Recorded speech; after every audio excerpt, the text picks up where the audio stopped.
I have to get off this thing to go on my. Matter of fact, yeah, I'm gonna let Champ listen to some music. I'll holler at y'all in the meantime. Peace, love, and blessings. Shout out to the mighty LDBC. Bomb Squad!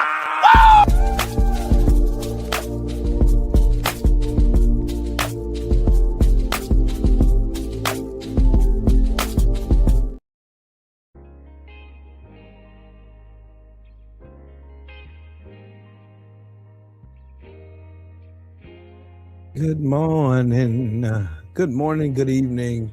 Shout out to the mighty LDBC. I am Trill Will, LDBC or nothing. And welcome to yet another episode in the Trill from the Ground Up podcast with me. You know what I mean? Shout out to the mighty LDBC, the Lions Den boxing community. For those who don't know, now you know. Three things I ask when I go live. Number one, make sure you are subscribed to the channel. Make sure that you click that bell icon so that whenever I go live, YouTube will probably tell you that I'm live. Hopefully they will anyway. Keep my fingers crossed. I'm in shadow ban land, so there's that. Number two, make sure that you hit that like button. Hitting that like button pushes this video into the algorithm because I'm shadow banned, which is fun. Shadow ban. Yeah, that's me. And number three, make sure you donate to the channel. Your donations are greatly appreciated. I appreciate you all in advance already. Who do we got in this building? Rich now. Woke Mike is in the building. What's up with it, family? How you doing? My brother from another mother, Shelton, in the building. What's up, Brody? Miss Fancy, hello. How are you? Ratchet is 91. Salute to you, King. How you doing this morning, man? Mr. Vino Gotti in the building. Miss Nina's in the building. How you doing, Queen? My brother Joe Townsend with that old hillside bourbon brand. You know what I'm talking about? Oh, yes. Okie dokie.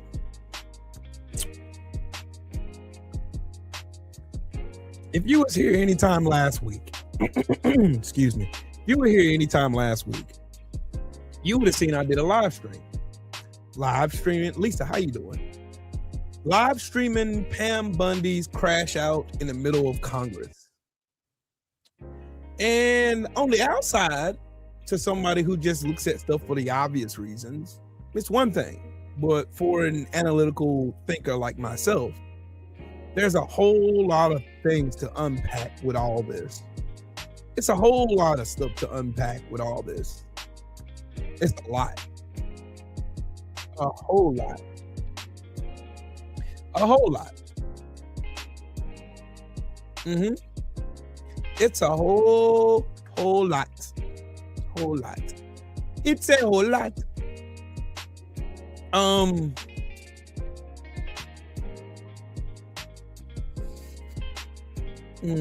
Hold on, let me find it. Let me find it.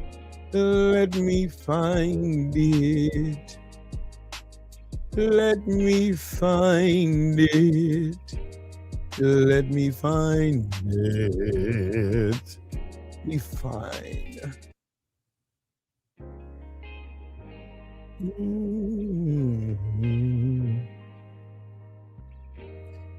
Okay.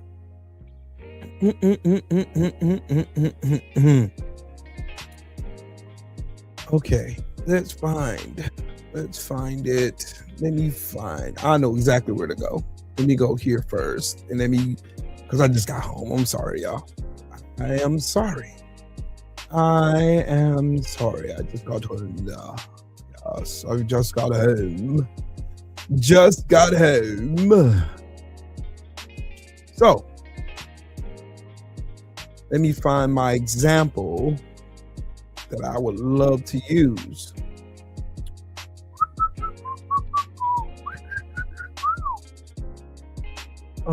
Yeah, there we go.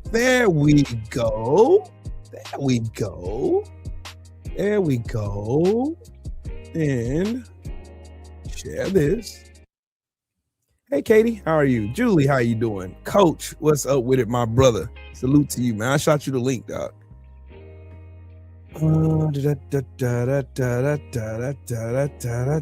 My brother Soul, what's up with it, Brody? What's good with it? Salute to you, King. Oh, you doing on this good old Sunday? But here's part of the this Jasmine Crockett completely eviscerating Pam Bondi. This is an example. Let me address the survivors, because that's exactly who they are. They are not victims, they are survivors. Let me say thank you for having more courage and moral clarity in your pinky fingers than the entire Department of Justice. We are currently the laughing stock of the world, partially because of the failed leadership within the DOJ, as we see kings and queens falling everywhere around the world. But we don't know the basics of right and wrong in this country, because it's not about partisanship. And that's why I applaud Thomas Massie, because he's the only person on the Republican side that has a backbone and knows how to stand up to corruption. But nevertheless, let me keep going. My Democratic colleagues have been attacked this entire committee hearing. They have been lied on. And frankly, the American people weren't looking for that. They were looking for answers about the corruption that they see coming from this administration. In fact, this administration is complicit.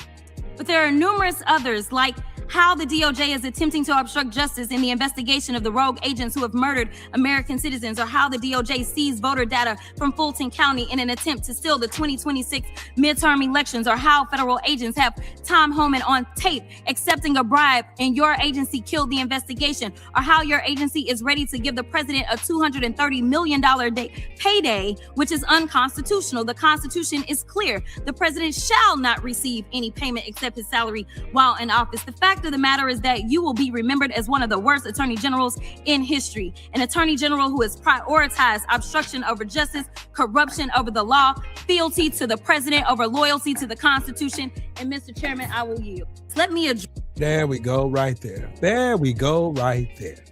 There we go right there. There we go right there. See, you got people like this who can't spell. Dem mob crap friends are on the list too. When did I say those people were my friends? Those people work for me. They work for you. We don't have friends who work for us. This is where you don't get it. This is where y'all always fail. Now, let me go back to my point while stupid people try to write to me in comments. Anyways, Pam Bondi went to Congress and shit the bucket, basically. John, what's going on, man? Steve, how you doing, man? Basically went to Congress and took a huge dump in the middle of Congress, crashing out, talking about the Dow Jones, not having any concerns, couldn't look the survivors in the face, couldn't do anything. And I learned something from that. And y'all know me, I'm an analytical thinker. I'm always thinking. Keeping it real, what's up with it, family? How you feel, man? Jay Nosowitz, what's up with it, family? How you doing? Y'all smash the like button. One thing that I learned, something very valuable that I learned, and I want to teach something to y'all. Tom, what's up with it, family? How you doing? I want y'all to learn something very, very, very, very, very important. Pam Bondi is an example. My big brother, Drew Titan, what's up with it, bro? The Druth and nothing but the Druth. The big lesson that I learned from this whole debacle of Pam Bondi going and crashing out in the middle of Congress was that the elites will use any token they want to when they want to. And when your purpose is over, they will discard you just like the trash they think you are. What are you saying, Trill Will? I'm saying that the reason why Pam Bondi going to that congressional hearing and crashing out and looking as ignorant and stupid as she could possibly look, the reason why she looked the way she did is because that's her purpose. Her purpose is to divert all attention away from the real criminals and place them somewhere else where it does not belong. Paul, how you doing, man? They place the attention on someone else. Tay, how you doing, Queen?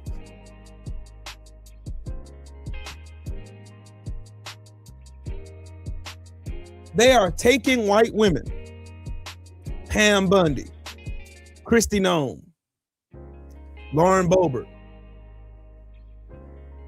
They are using these white women to take the blunt end of the failure that's about to come. They're trying to use every tactic in the book, the same tactics they've been using for over 400 years. They've been using the same tactics every time. And white women have been falling for it. They've been falling over themselves for the absolute longest. Amerikkka Kirk. All of them are all serving a purpose to uphold the system of white patriarchy and white supremacy.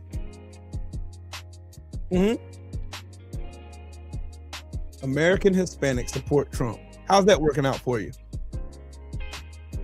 People in ICE detention centers would like a word, sir. That's why I say, you people who think like that are the biggest idiots I've ever seen in my entire lifetime. I don't know how y'all even think or fathom that this is even remotely smart or anyways beneficial to you. Now, I got questions for you, Mr. Randy, sir. I got questions for you. I'm gonna try to be as good as I can today. Explain this for me then. Hola, soy Ángela María Vergara, madre de Rafael Alfonso Vergara Vergara, retenido de manera injusta en Estados Unidos por ICE. Lleva 18 días encarcelado, encadenado en unas condiciones inhumanas. I do not care. I do not care. This, ladies and gentlemen, is Angela Vergara, a Colombian Trump supporter. I will vote for Donald Trump. Mr. Trump, we vote for you. Right? This abhorrent piece of trash used to celebrate ICE kidnapping and breaking up families. She used to be one of those ones saying, Mr. Trump, you do a good job. You do a good job, until it came to her front door and they got her son. Now you want sympathy. Now you want us to feel bad. Now you want us to go out here and protest for you. Now you want sympathy. Now you want compassion. Now you want us to go out here and activate and get out here and get the moving and shaking in these streets. No, ma'am. No, ma'am. No, ma'am. No, ma'am. Nope. We ain't going. You lay in that bed you made. You lay in that bed you made. Again, pay attention, Randy. Pay close attention. These people, these elitists, the Epstein class. I want to tell y'all something. There's a big old secret. And I was going to wait till about the middle part of the show to say it, but I'm going to go ahead and say it now. Here's the big part of the show. Y'all remember QAnon? Of course y'all remember QAnon. QAnon conspiracy theorists have been going around saying there's a big cabal of pedophiles that are running this country.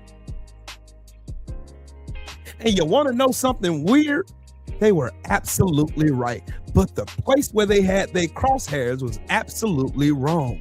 They were talking about themselves. They were talking about Trump. They were talking about Jeffrey Epstein. They were talking about the Heritage Foundation. They were talking about Stephen Miller. They were talking about Steve Bannon. They were talking about Kristi Noem. They were talking about Pam Bondi. They were talking about themselves.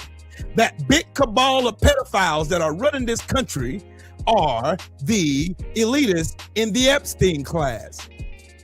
Bill Gates is part of the cabal of pedophiles.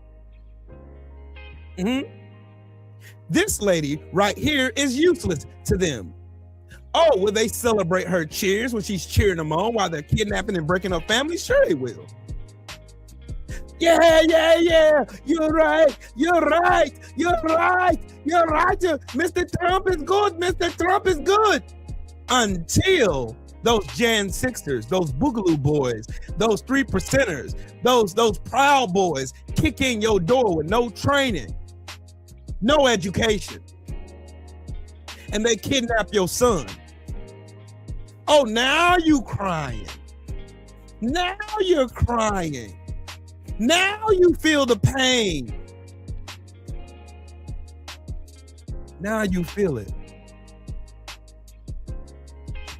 Now you feel it. Don't feel too good, does it? Y'all notice that the same thing happens to these people every single time. Every time the elitists get somebody, some stooge, some token, some Sambo, some sellout from no matter what demographic you come from, some sellout that comes out here parroting white supremacist talking points. Every single time they're done using them, y'all know what happens to them? This is the same thing. It happens every single time. Lamont Griffin, what's up, family? There you go.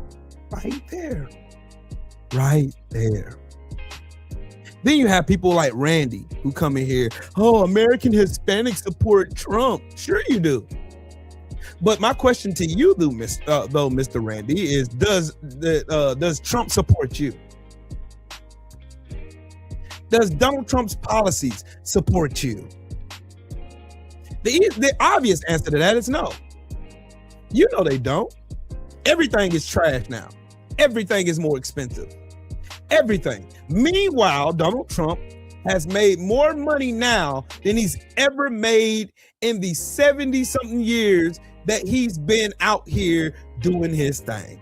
There ain't no business where Donald Trump profited the way he profited using the White House as his personal fucking slot machine.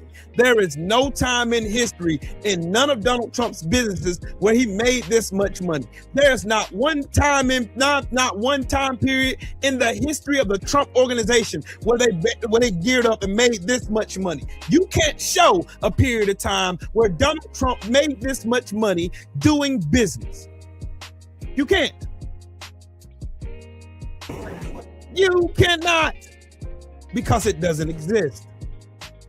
Donald Trump is using the office of the White House and the presidency to benefit himself, to make himself a very rich man.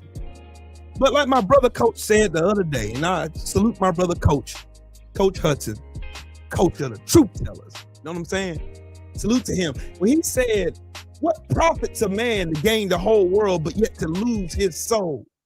Trump has no soul left. Elon Musk has no soul. Bill Gates has no soul. None of these people, Jeffrey Epstein had no soul. Ghislaine Maxwell has no soul. Melania has no soul. You can tell, look at them. They move robotically.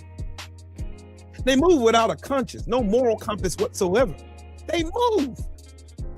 The only reason they move is to benefit themselves.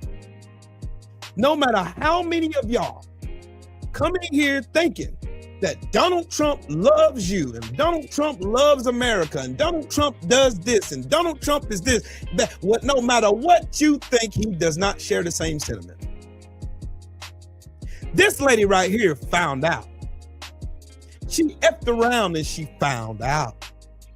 She found out that same system that made her feel like she had access to whiteness and white patriarchy was going to be the same system that's going to support her. But, whoops, so sorry, ma'am. So sorry. That system does not work for you, my dear.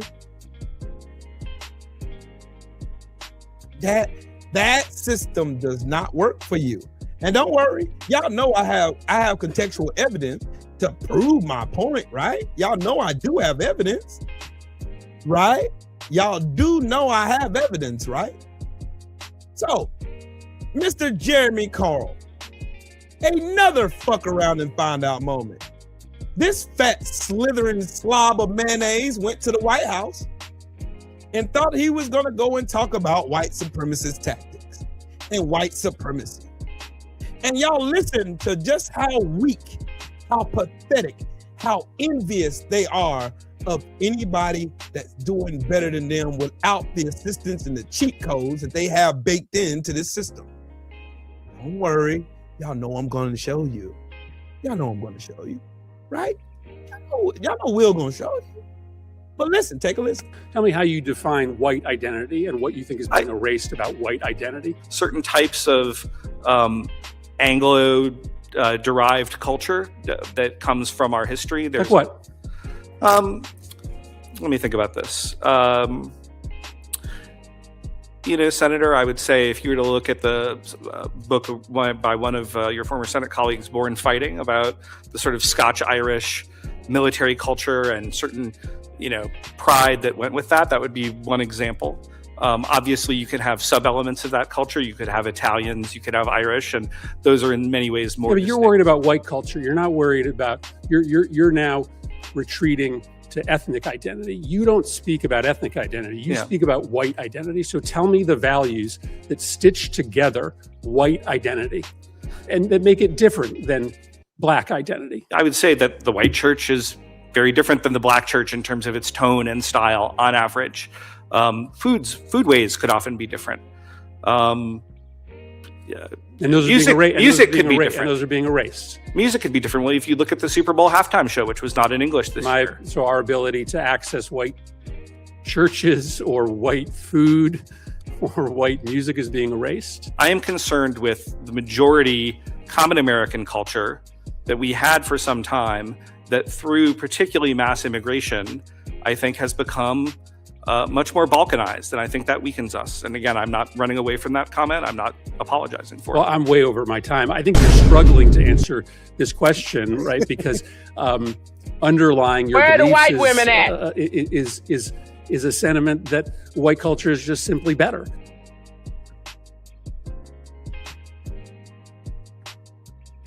That's just an example of what this blathering idiot went up to the White House and sat there and cried and whined. Oh, white erasure. White erasure. White erasure. Oh, God. The white culture is erased. Can't even give an example of it. Oh, the black church is different from the white church. Well, I got a question for you. I have a question.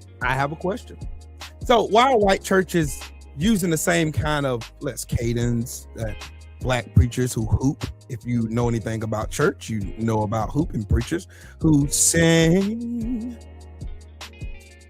while they talking, who use correct verbiage, who use enunciation and emotional words to where they pull people into what they're preaching. Why do white preachers now sound like those same black preachers? Because you have no culture. You've never had culture. You've been doing the same thing. It's the same trick over and over and over again. It's the same trick. It's the same trick. It's the same trick. It's the same trick. This same guy literally sat there and complained the whole time. Well, we don't have this. We don't have that. Oh, God, we don't have this.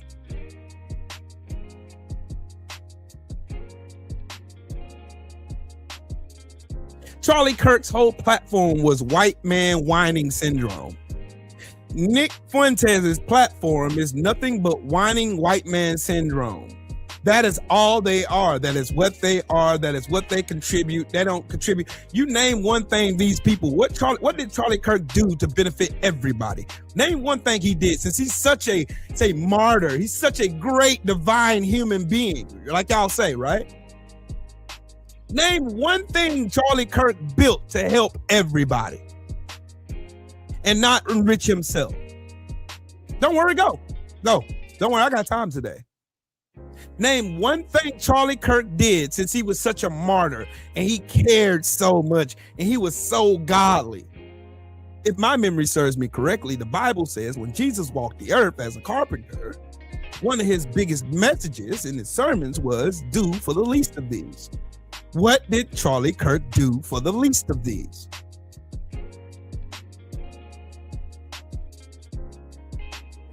Not 8697. What's up, family? How you feel, man?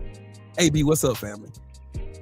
What did Charlie Kirk do that was a benefit to everybody? Don't worry, I'm going somewhere with this. I'm going somewhere with this. What did he do? He did nothing. He did nothing but benefit himself, spreading misinformation, lies, and slander about the black community. Look at this fucking idiot, man. Look at these people.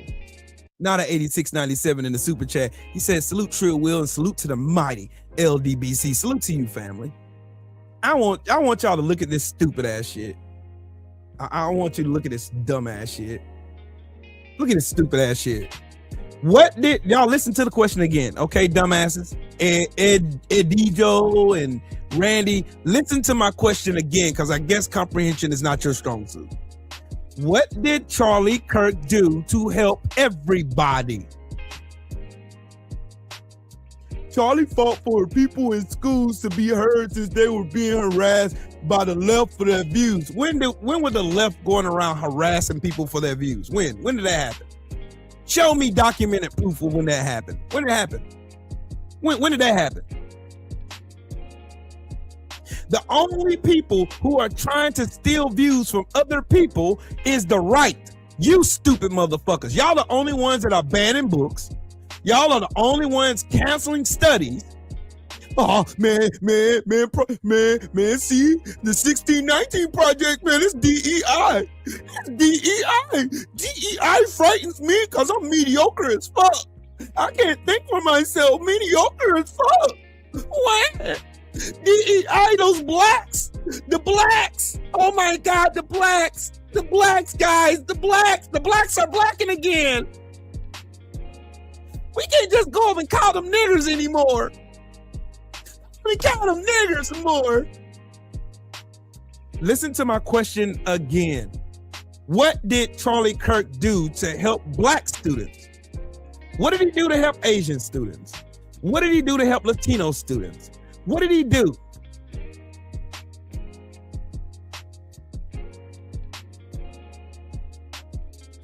I don't like your words. Fuck you. I don't give a fuck if you like them or not. I'm not here for you to like my fucking words.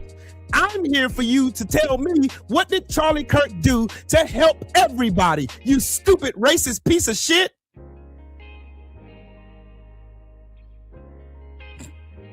Y'all are fucking retarded. Look at these fucking dumbasses. Look at them. We will vote red till our party restores the democratic. What democratic values are they restoring today? What are they doing? What are they doing now? You're a racist. What's racist? What's racist? Dumbass John Wood. Me hurting your little pissy ass feelings. Oh, will hurt my feelings. My pussy hurts. Oh God. Oh God. Can you speak like an adult? Can you take your stinking white ass back the fuck over there to Cocketstand where you came from, motherfucker? This ain't a democracy over here. Take your stinking ass over there, son Dodger. I don't give a fuck about hurting your feelings. I don't care. Y'all are the biggest, whiniest, bitch-ass crybabies I've ever seen in my entire life. Y'all, he doesn't cuss words. He doesn't cuss words. Fuck you and your mama. How about that? You feel better now? You feel better?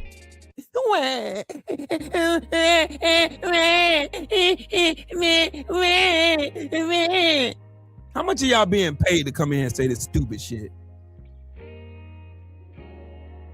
Y'all are big whiny bitches. That's what y'all are. The whole right ain't nothing but a bunch of whiny, crybaby, weak ass bitches who are stupid. Y'all have the IQ of a gnat's ass. Y'all are the dumbest bastards God ever created. We will vote red until we're stupid, till they take all our rights away and give all our money away to the rich who already got more money than they'll ever spend in this lifetime. Y'all are stupid as fuck. Thank you, Sue. Sue, thank you. Sue, Sue, why can't everybody have a brain that works like yours? Why? Why can't they have a brain that works like yours, honey? Why can't they? Somebody block this Chris McGinnis dumbass. Get that fucking spamming shit out my chat. Foul mouth. Fuck you. How about that? You want to hear some more of my fucking foul mouth, you fucking retard? How about that, John Woods, you fucking dork? Oh, man, look, these motherfuckers are mad because I'm more educated than you. I have 2 college degrees. Chris McGinnis, you fucking weenie. How about this, Chris McGinnis? Take you and your bullshit ass ideology the fuck out my chat. How about that? Keep proving me right. What have you proven so far, dumbass? That you're a fucking troll? That you have no brain and you can't think for yourself and you don't give a fuck about nobody but your fucking self? Then you come in here acting self-righteous like you better than everybody? Shut your bitch ass up, you stupid bitch. You a bitch. I'll tell you what you are, Mr. John Woods. You're a bitch. You're a bitch-made coward that hides behind a computer screen. That's what you are, you fucking goofball. I'm gonna let Donald Trump molest little kids and don't say nothing about it. I'm gonna let the rich keep stealing our fucking money and raising prices on everything while they get increasingly rich, while we get even poorer. We're gonna keep letting the world laugh at us like the dumbasses that we are, letting these dumbass rednecks run us into the ground. I don't care about Trump fucking little kids though. What are you? Yeah, I'm sure you fucked little kids before because Trump has. That's exactly how y'all fucking sound. Y'all do not care that Trump fucks little kids. Y'all don't care that he raped them. Y'all don't care that they possibly killed kids. Y'all don't care that they ate them. You don't give a fuck that they were using this trafficking organization also to funnel money. Y'all do not care. You motherfuckers are the blindest, dumbest motherfuckers in this country. That's why we're going to fail. Because the retards are running this country. Look at this fucking goof. Look, take your stupid bitch ass out my chat. You fucking weenie. Get your dumb ass out of here, John, with your crybaby ass. Take your crybaby bitch ass back over there to one of those Sambo channels that's buck dancing to the tune that you like, you fucking weirdo. He's cousin. He's cousin. I never heard cuss one before. It hurts my little ears. My fragile little ears can't hear no cussing. Y'all are the weakest bands of bitches I've ever seen. You want me to be afraid of you?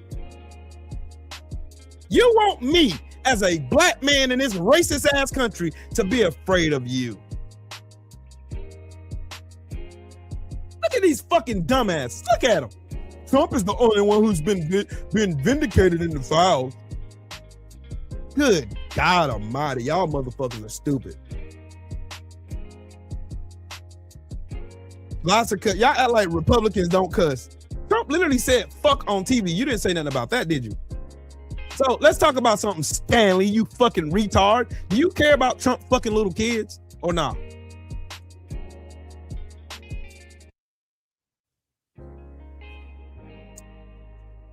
Hey, Shelton, don't tell him my secret yet. Secret yet. Didn't let them assume. You know what happens when you assume some shit, right? You make an ass out of yourself. Y'all are fucking stupid. Stanley likes little kids. Stanley is a pedophile protector. How is somebody innocent and been vindicated when their name's mentioned over 1 million times in a file with the world's most prolific fucking sex trafficker? How does that work? This motherfucker said, Donald Trump literally fucked his own daughter. God damn, the delusion is real, bro. Delusion. Y'all are delusional. Coach, my brother. Salute, brother. Can you hear me? Right now. I can hear you fine, Coach. Man, happy Black History Month to my brother Trill. Will, it's been about you, my comrade. Yes, my indeed. comrade. How you doing today, brother? I'm blessed and highly favored. It's been about 2 weeks since I've been on the channel. Your comrade's been in the gym working hard. I see putting that work in. But you know, over these last 2 weeks, I've had the opportunity to reflect, and I have to say this, family. I knew that racists were cowards. What I did not expect, though, I did not expect them to defend pedophiles. Damn. I thought to myself, now this right here is going to draw the line. This right here is going to be the day they say, you know what? Regardless if you're black, regardless if you're yellow, regardless if you're white, we have to protect these children. This right here is where I draw the line. But nope, My God, today. you showed your cowardice. So this is what I came up in my mind. Racism is no longer just a social construct. We have to realize that this is a demonic spirit in the minds of these people. For them to sit up here and come in and defend pedophiles, and for you that's saying you're not defending pedophiles, watch this. When you say, but Biden did it, when you say, but there are Democrats that did it, you are defending pedophiles. And you should shut your demonic mouth. I rebuke you and your mindset in the name of Jesus. Now, you might not believe in Jesus, but you know who did believe in Jesus? You know who is mocking Jesus in those files? Some of your elites. Some of you elites who you all have been up here defending. So since you all are here and you wanna listen, I'm gonna upset that spirit that's inside of you a little more. So listen to this. You belong to your father, the devil, and and you want to carry out your father's desires. He was a murderer from the beginning, not holding to the truth, for there is no truth in him. When he lies, he speaks his native language, for he is a liar and the father of lies. Yet because I tell the truth, you do not believe me. Can any of you prove me guilty of sin if I am telling the truth? Why don't you believe me? Whoever belongs to God hears what God says. The reason you do not hear is that you do not belong to God. So I realize that it's no longer you. It's no longer the man or the woman that I'm talking to. It is a demonic spirit that you have inside of you. You don't even care about the horrible atrocities that are in those files. Now, let me just break down a few of these excuses some of you demons have already said in the chats. Excuse one. I seen someone say earlier about the black church and the white church. Well, let's go back. Why was there a black church and a white church? Why is Sunday the most segregated day in America? Well, you see, black folks tried to worship God with you, but you know what you did? You said you all got to sit in the back, and then eventually said, you know what, that's not good enough. So after Sunday service, so-called white Christians were hanging black Christians. That's a fact. That's not my opinion. So till this day, that's the reason why it's a church in God in Christ. That's the reason why it's an AME Baptist church. So before you try to get mad at us, before you try to get mad at Trill Will, you should check yourself. You should check your ancestors and what they did. Now, you see, this is what these demons do. They come in, they can't deal with the truth that I'm saying, so they try to deviate it. But see, listen, you are of your father, the devil. Your mindset and your ideology. That's why the only thing you can do right now is troll, because you cannot refute the truth. The truth stands alone by itself. I'm not done. Let's keep going. One of you also posted, but Biden did it. I believe Trill Will said from the beginning that we don't give a damn if Biden did it, if anybody did it in the Democratic Party. If you are in that list and you are guilty of harming the innocence of a child, we want you held to the highest extent of the law. But you all don't want to call that for what it is. You all are still making excuses for the man that you idolize, for the man that you idol worship, who would not throw a glass of water on you if you were on fire. Now let me show you some more hypocrisy of you. Let me hold that mirror up to you some more. Now some of you are saying, well, Trump has been, he's been found innocent, even though he's all in the files. You say, well, even though his name so far is mentioned 38,000 times in the files, he still must be innocent. Are you the same people? Are you the same people that said President Obama must get away from Minister Farrakhan? And after he said, I'm no longer around him, you said that wasn't good enough. You let a woman, wicked, Like Hillary Trump tell you, well, that wasn't good enough. We need to hear it again. We need to hear you distance yourself from Reverend Wright as well. Now, these are men that you all just didn't agree with. These are men that have a criminal background. These are men that were found guilty, let me remind you, found guilty of trafficking. That's why I know what you are. And I've had to come to a conclusion over the last 2 weeks that you all are some of the biggest threats to this country. You, as long as you have this racist mindset that you are better just because you are white, or you using this excuse that, well, you know, Trump is going to save the country, it's not about race, you're a liar. For Epstein to be on an interview to say, well, I hate black people, at the same time committing all of these atrocities, this is how I know that this is a wicked spirit and some of you are wicked people. You want to be on both sides of history, but you can't. A double-minded individual is always unstable in his ways. That is what the scripture says. So you all can come in here and you can get mad at Trill Will all you want. You should be mad at these elites, these pedophiles, and you all are getting more and more upset every day because you're seeing that every lie that you thought was true, that you ran with your Fox News talking points, you see it's not in void. You starting to see now they're saying that Michael Jackson's Neverland Ranch was actually built to save children from Epstein Island.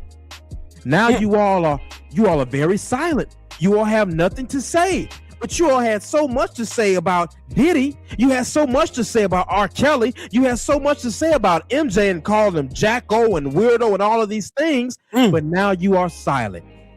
I'm going to land my plane here. You are of your father, the devil. There is no truth in you. You are the same wicked people who Jesus is talking to in the scriptures. You are the same wicked people that idolize Nimrod in the scriptures. You all are the same wicked people that our forefathers dealt with, and there's no truth inside of you. And also, let me say this. Your time is ending because your own white brothers and sisters in the community, they don't want you around either. They know that you are harmful and you are a weapon to their children as well. And I hope that if you don't turn from your wicked ways, God gives you everything you deserve 10 times fold. That's a word right there. Now, just to piggyback off what Coach just said, Pam Bondi came out with this BS list, and guess what she put on it? Barack and Michelle Obama, Joe Biden, a whole bunch of Democrats they don't like. But I got a question for you. Since this list is allegedly supposed to be true from Pam Bondi, where's the pictures of Barack Obama at? And Michelle Obama. Where are the pictures at with them? Where's the pictures? Where's the evidence? See, before you make accusations like this and you put all these people on here, you put Kurt Cobain, who's been deceased for, good God, forever and a day, since I was in high school. You got Bill Cosby on there. You got all kinds of names that you picked and chose and put on there. You got all these names that you put on there. And yet and still, you can't show me any evidence of it.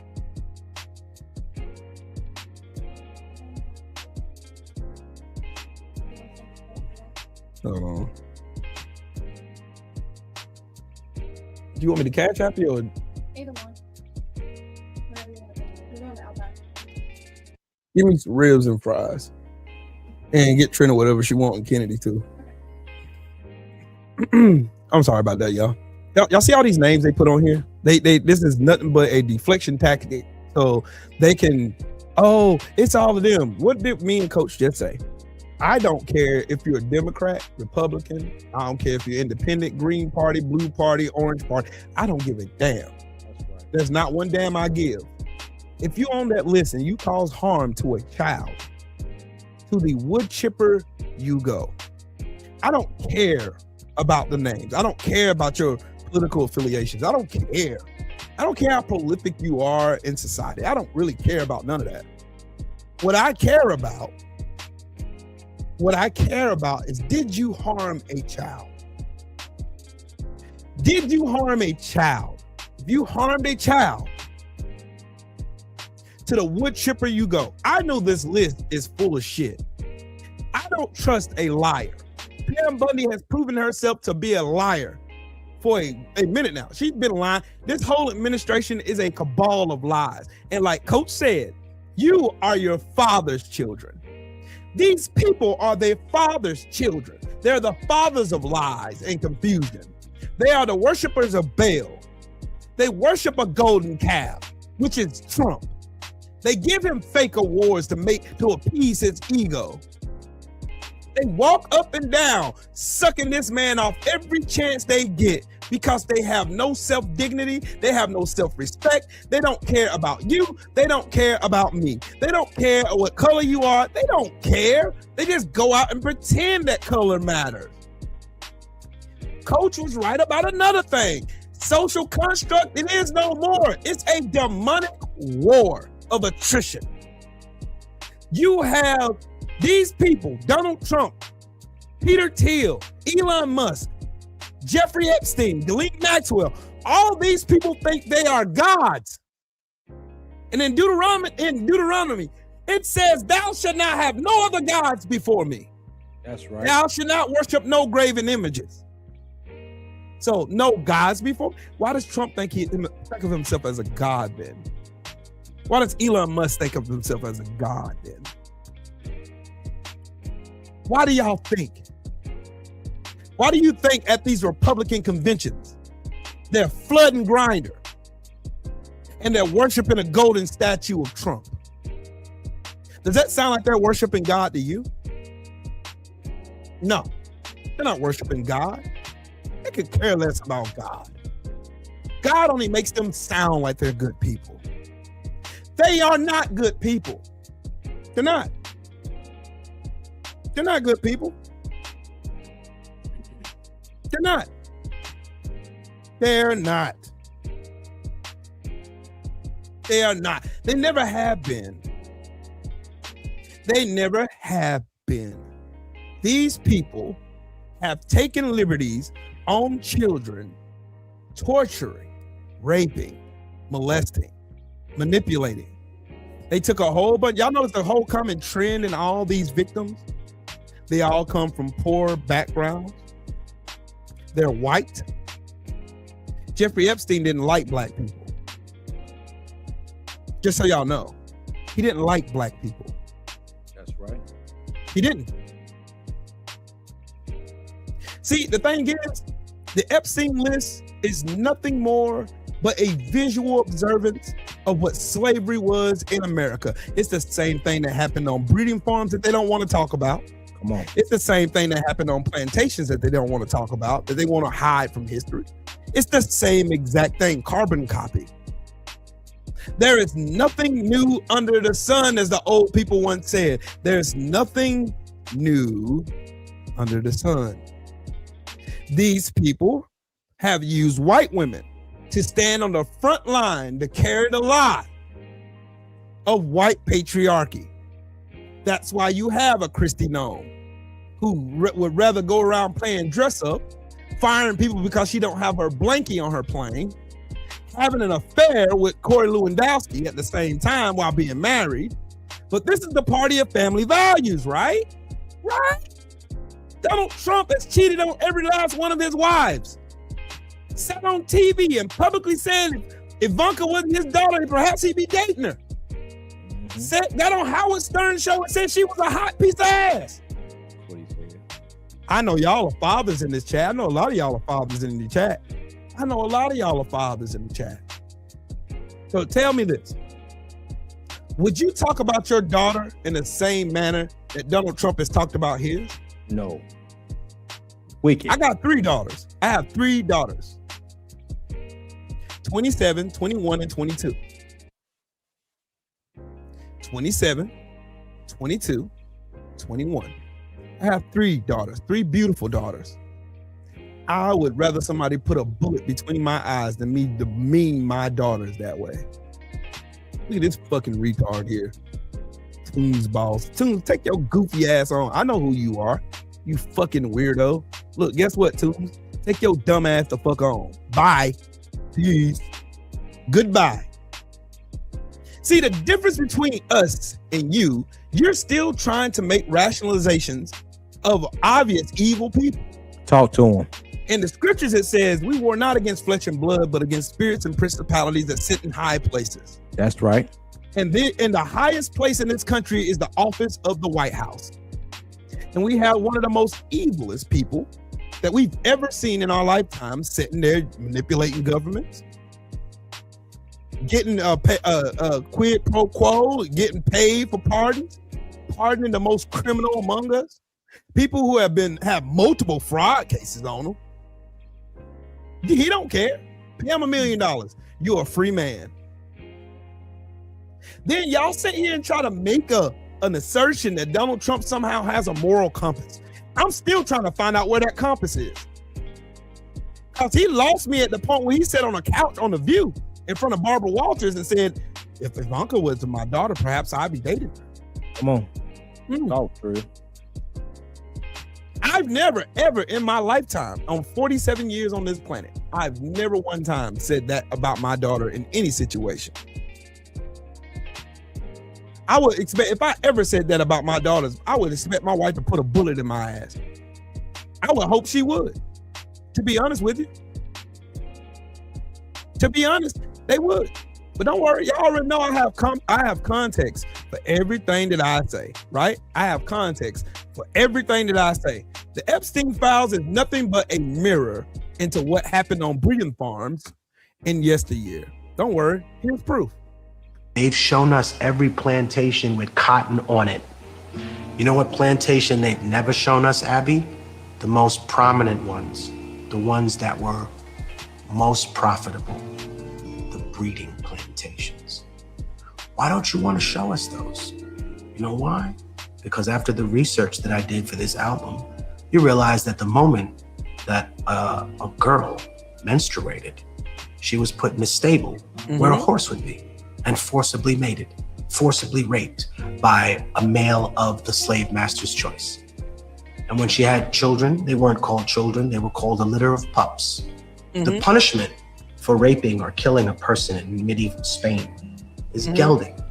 Gelding is when you take hot pincers and you take a man's balls and dick off root and stem. Killing a person, law of the Bible, right? Medieval Spain, super religious. You killed a man, he should be killed. Why were indigenous and black people categorized as subhuman?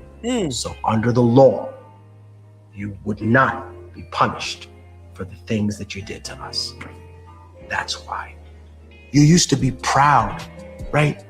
Used to be proud, white America, of rape and murder. Used to be proud of colonization. Used to, wow, that made us tough. And then you got ashamed of it. And that's what you're dealing with.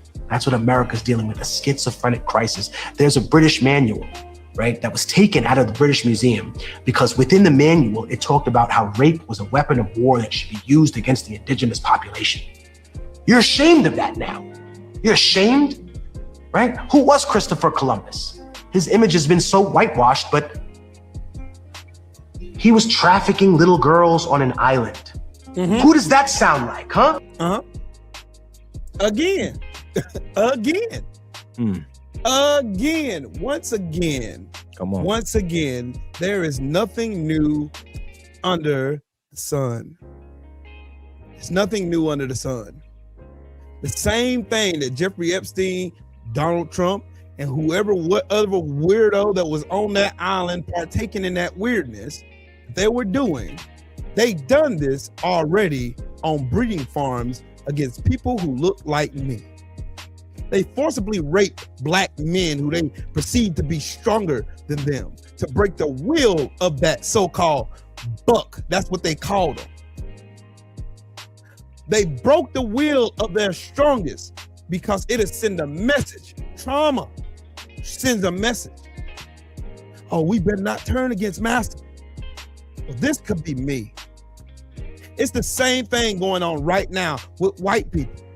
Back in the day when white abolitionists We're trying to work beside black people for them to gain their freedom and gain the right to be treated like human beings. What happened to those white abolitionists? The story in Opelousas, Louisiana, a white school teacher was terrified. There's been stories of white people being lynched because they stood beside black people. There's stories of white women getting shot in the head while they drove away trying to protect black lives. They use fear to keep y'all in line. They use fear to keep you in line. That's why most of y'all feel like it's a threat when somebody talks to y'all and tells y'all, hey, amen, amen, amen. This right here is egregious. Shout out to my brother Coach, man. He had to step away. He had to step out. Salute to my brother, man. It's always a pleasure when he comes up here and cook.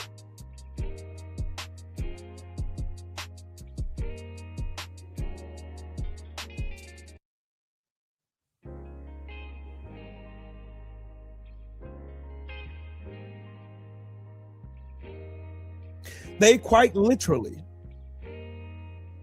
have been using y'all. White women, they have been using y'all. They've been using y'all for the absolute longest. They have. They've been sexualizing young girls, young white girls. Donald Trump has a history of sexualizing young white girls. There was a 17-year-old at some conference he was at. Because she looked attractive, he called her up on stage and sexualized her right then and there.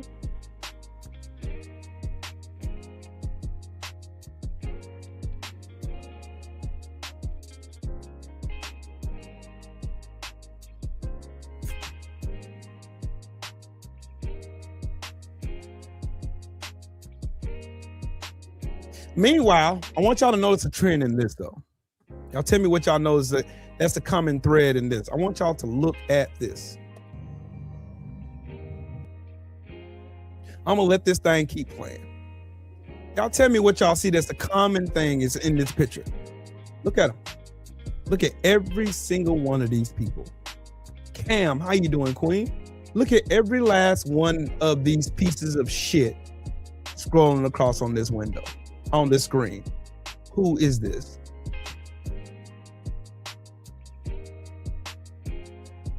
What do they all have in common?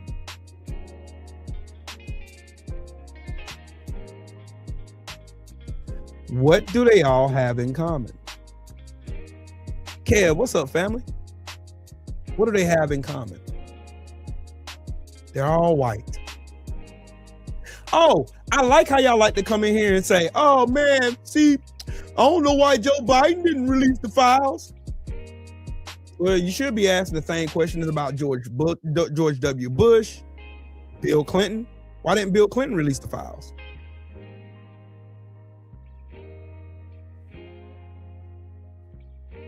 Why didn't Merrick Garland release the files? Because all of them are white. They're all protecting whiteness. Scorpio, the slim fella, what's up, family? They're all white men. What did I tell y'all last Sunday? America has to get rid of its dependency on these corrupt, mediocre, ill-informed, unintelligent, mediocre white men. It is time for it. It's time for y'all to have a seat. Time for somebody else to run this country.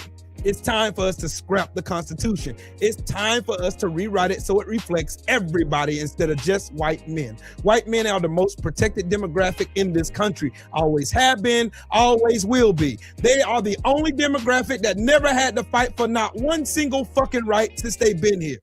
Not one. Name one right a white man ever had to fight for. Name one. Name one period in American history where white men were oppressed. Name one. Look at this fucking dumbass. What about the white on white rapes of white girls? How about that? You don't want to talk about that, huh, Crabs? You don't want to talk about that, huh? You don't. Let's talk about all the pandemic of white men molesting little kids. Let's talk about that. What about black on black crime? What about black on black crime? Let's talk about white on white crime then. Let's talk about how white men make up, 93% of all molestations that happen to anybody in this country happen by men. Of that 93, 75% of them happen from white men. Now let's talk then, dude. Let's talk, Chris. Let's have a conversation. Because y'all never want to talk about that reflection looking back at y'all in the mirror. You never want to have a conversation about your problem with little kids and your obsession with raping little girls. Let's talk.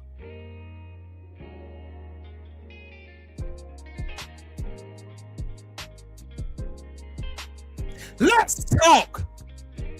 I guarantee you won't talk about that.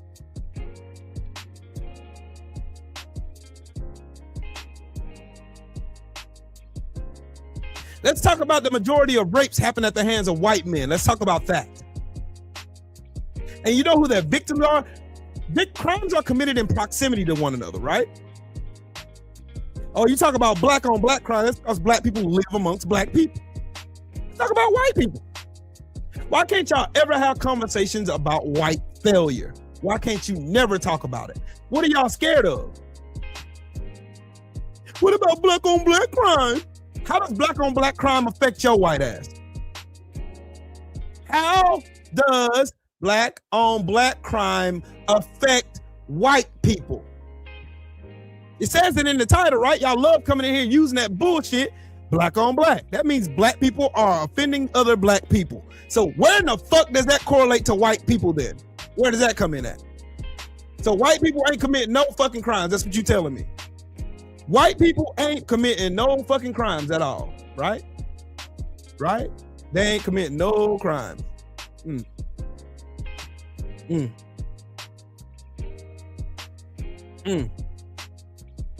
It's time for everyone to go home. We as the indigenous Americans have had enough. Well, go tell them then. Go tell them white folks that.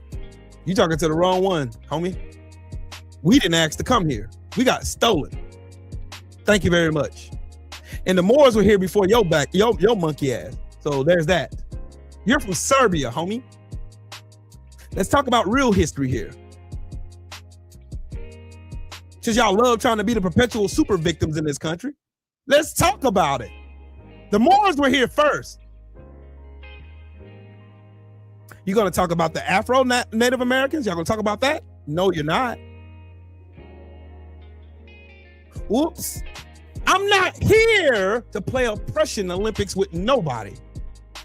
I'm here for the facts. That is it. That is all. Tell me why America won't never let black people go. Marcus Garvey came to America, came to New York. Came to New York, and he tried to liberate enslaved Africans here in this country. And what did the white demons do to him? They murdered him. A Klansman murdered him in his front yard because he had 3 ships that he was trying to ship our black asses back home. But no, y'all wouldn't let us go. How come every time y'all talk about black people being victims of this, every time we try to get the fuck away from y'all, y'all always bring y'all flat ass, thin lipped ass over into our space to violate us? Why can't y'all leave us the fuck alone? Sounds like an obsession to me. You've had every advantage there is to have in a game, and you're still losing.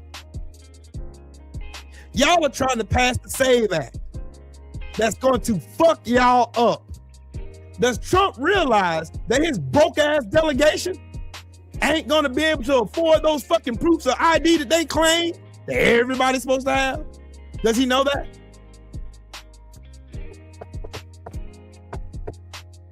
Does he? Does he know that?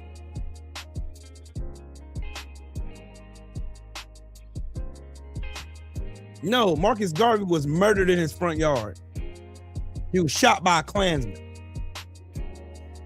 He was shot by a racist piece of shit that was jealous of this man's voice. Just like Fred Hampton was murdered in his sleep because of his voice. But it's sad because white Americans never want to take responsibility for bullshit they do. They never want to take responsibility for that. They never want to take responsibility for the shit that they do. They never want to take responsibility at all. They don't. They can't. So sounds like a good idea, decolonizer. But hey, we ain't buying. You talking to the wrong people. You need to go find them white folks. You on here in the wrong conversation, homie. You in the wrong conversation. This ain't got nothing to do with black folks. We're not the ones out here violating your people. We didn't do it. You need to be talking to the white folks. It's time for everybody to leave, but you won't go talk to the bullies that put you in the place you in right now. Why can't y'all ever have conversations with the devils that bothered y'all? Why y'all always try to come in black spaces and tell black people what they need to do? Go talk to them fucking white people who fucking gave y'all smallpox. Go talk to them white people that killed your buffalo so y'all can starve. Go talk to their ass. Why can't y'all ever have a conversation with the fucking bullies? Oh, because y'all perceive black people as weak. Y'all are fucking goofballs. See, the problem with that is we got too many people like me that's out here roaming around, speaking truth to bullshit. You got too many people like me that got a brain that works, that do research, that can show you with documentation that what you just said is some lies, with some bullshit, and that you're over here trying to garner sympathy, trying to play the oppression Olympics with the most oppressed people in this fucking country. There has not been another demographic that has been treated worse than black people in America, period. But why is it that every time black people tell you about real life shit that happened to us, we're the victims then? We're playing the race card. Oh, we're lazy. We didn't become lazy until we stopped working for free. That's wild, ain't it? That's wild that black people we're lazy, we're uneducated, but y'all discriminated us and kept us from going to school. Ruby Bridges literally had to be escorted to school with the National fucking Guard, and y'all say we're low IQ while simultaneously keeping us out of school. Now tell me, does that not sound like a fucking mental illness, or does that sound like a mental illness?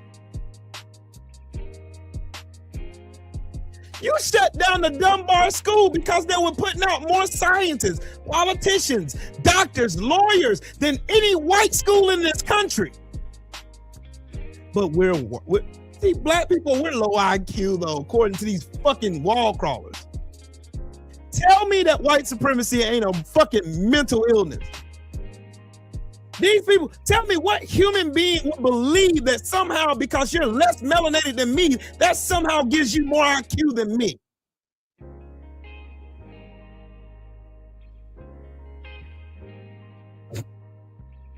Oh, black people are, you got low IQ, Will. You're low IQ.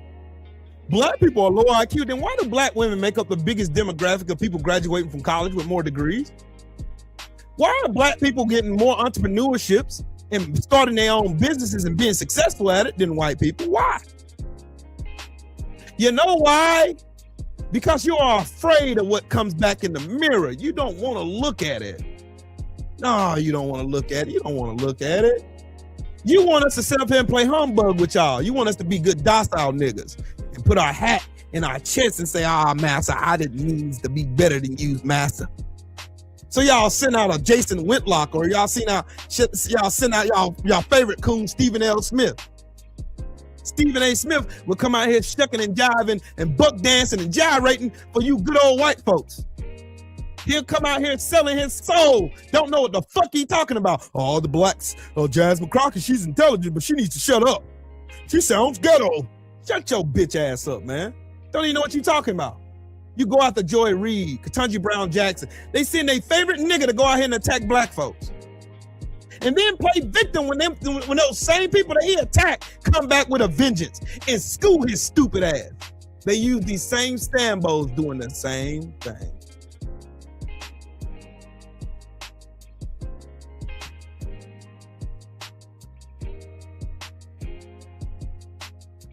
Oh, he did?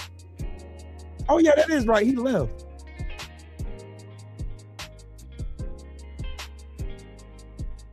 Hold on, Shelton. Let me Google something real quick, dog. Hold on. Let me Google something. Who was that got shot in their front yard? That Trump and them trying. Let's see.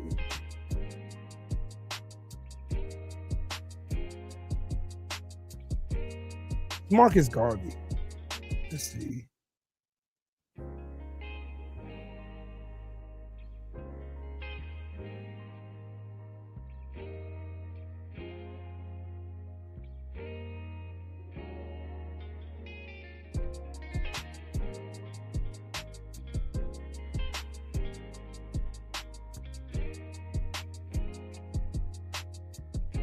Marcus Mosiah Garvey.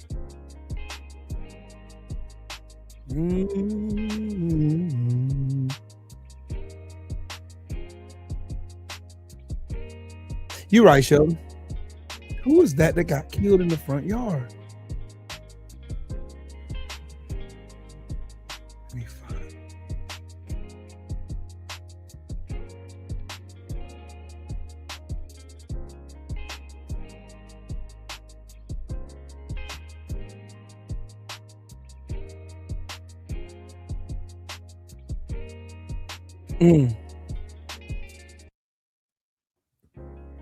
Medgar Evers, that's right. I'm sorry. I get Marcus Garvey and Medgar Evers confused. I'm sorry, y'all. Medgar Evers got killed by a fucking Klansman and Trump and them over there trying to protect that fucking Klansman piece of shit.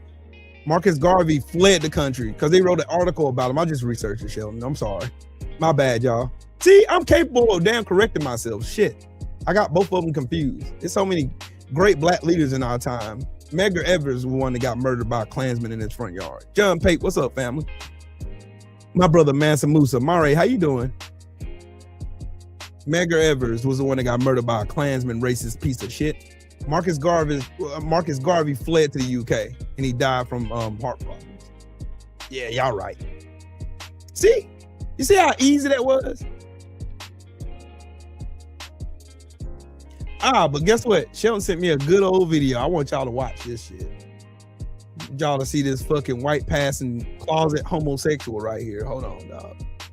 The white passing Hall of Fame would like to recognize J. Edgar Hoover, the director of the FBI from 1930 to 1972, one of the most powerful people in America during that period. When you look at a picture like this, how could this man have passed? People been asking this question for years. One of his cousins even wrote a book about it. Shout out to Millie McGee. Hoover made it his mission as the leader of the FBI to disrupt, discredit, and destroy black liberation movements. Self-hate. This man wiretapped Dr. Martin Luther King and tried to ruin his image. He's the man behind COINTELPRO, which was devastating for the Black Panthers. When we talk about institutional racism, this is one of the people who created and perpetuated that system, who used the FBI to make life harder for Black people. Meanwhile, he was one of us. Millie says her grandfather, Big Daddy, told her Hoover was passing for white. He was Hoover's second cousin, so he knew the family. He also told her, don't say anything. This man could kill us. They say Hoover's paternal grandfather lived in the black area of DC when it was segregated. This is one of the wildest stories in the history of white passing. He uses the power he gets from passing to attack Black people and Black liberation relentlessly. Perhaps his attack on Black people was tied to his repressed something, because Hoover was hiding a lot of secrets. Meet Clyde Tolson. Tolson was number 2 at the FBI throughout Hoover's reign. Like Hoover, he never married, he never had a girlfriend, and these two went to work together, went home from work together, had lunch and dinner, went to nightclubs, went on vacations together, went on Christmas vacation together to Florida every year. But no, nothing was happening. Oh, look, they dressed in the same outfit. I could see the appeal. This photo's like a smoking gun. What? When Hoover died, he bequeathed his entire estate to his boyfriend, to Tolson. Tolson then moved into Hoover's house and accepted the flag that had draped over his coffin, like a good widow. And now these two are buried side by side. So I guess J. Edgar Hoover's in the white passing Hall of Fame and in the closeted Hall of Fame. Damn. The white. Damn. Why are you gay?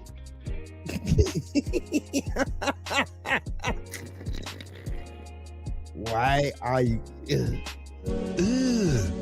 Brother, brother, What's that, what's brother? that? What's that, brother? The self-hate is real. Shit. Yeah. It sounds like the Republican Party of the day on it. Sounds just like it, don't it? Sounds just like it. Sounds just like it. Just like it. Sounds just like it, don't it? Back to cooking these fucking clowns. Back to cooking these fucking clowns. Back to cooking these clowns. Let's go. Let's go. Let's go. There we go. Now, let's go here. Crow didn't start with the KKK.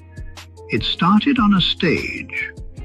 In the 1830s, a white entertainer named Thomas D. Rice performed in blackface, mocking black Americans in an act called Jim Crow. The act mocked the black community, inferring them as monkeys. Sounds familiar, don't it?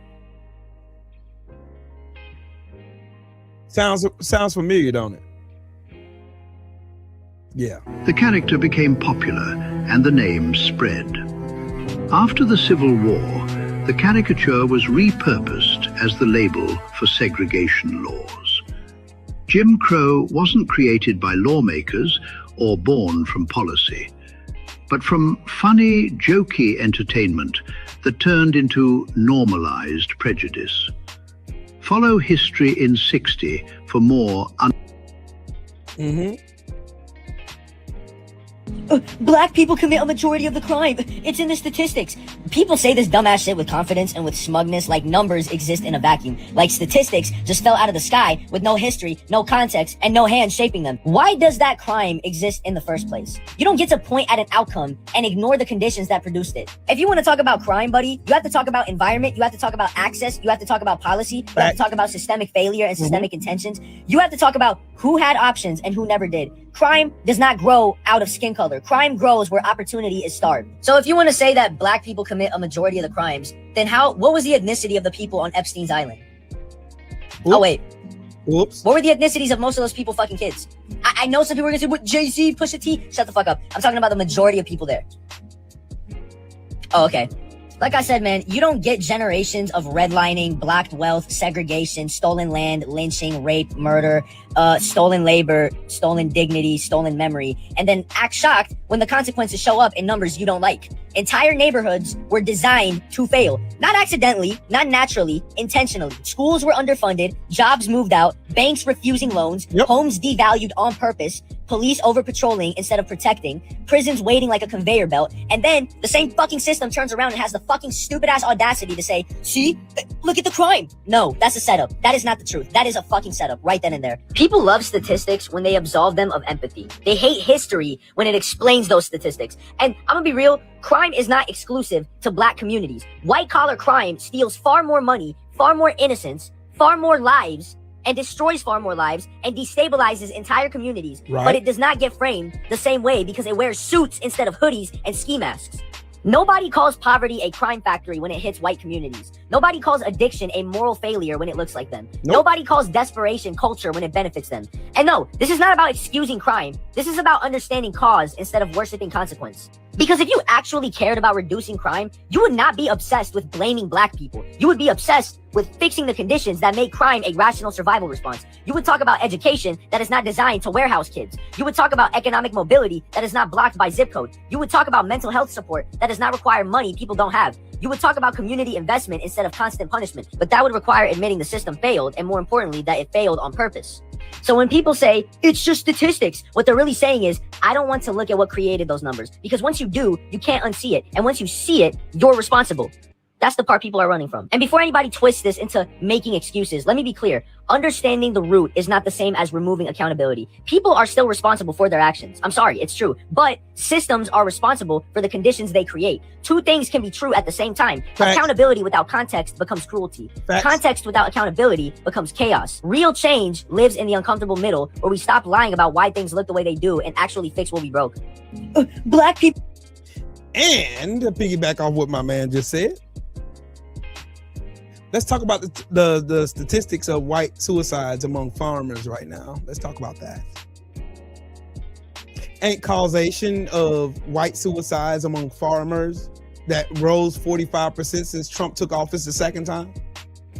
Wouldn't the cause be Trump's tariffs, bankrupting these farmers, the cancellation and erasure of USAID, right?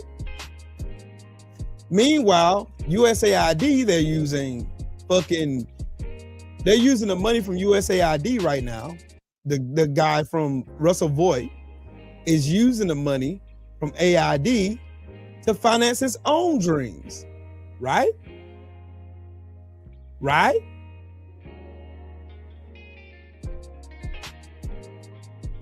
He's using $15 million of USAID money to fund his own private security detail. Don't worry. Trill Will got receipts. Callie, what's up, family? Trill Will got receipts. Money that was going to fighting hunger and HIV, using our soft power to maintain our superpower capabilities on the globe stage. Now he's taking that money, using it for himself, just like the good old white demon that we know they are.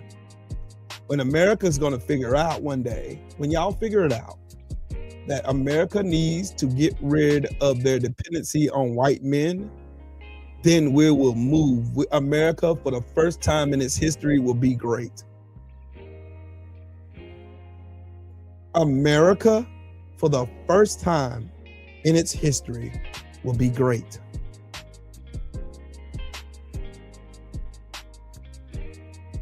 Can't blame the niggas no more. You can't blame the coloreds. You can't blame the Latinos.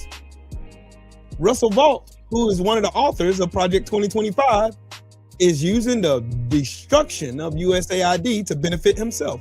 It's like Trump is using the office of the White House to benefit himself.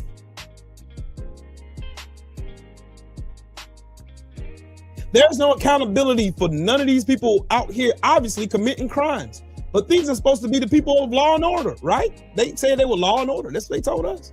That's what they told you. That's what they keep telling y'all. They keep telling y'all, oh man, see, man, we love accountability. Congress ain't did shit. Congress ain't gonna do shit. Congress could care less. They could care fucking less. They could care less. They could care less. They do not care. They could care less. My brother Freedom's March just creeped in. I didn't see you a while ago, Brody. Salute to you, family. Hey, Bennies. Hope you feeling better, lady.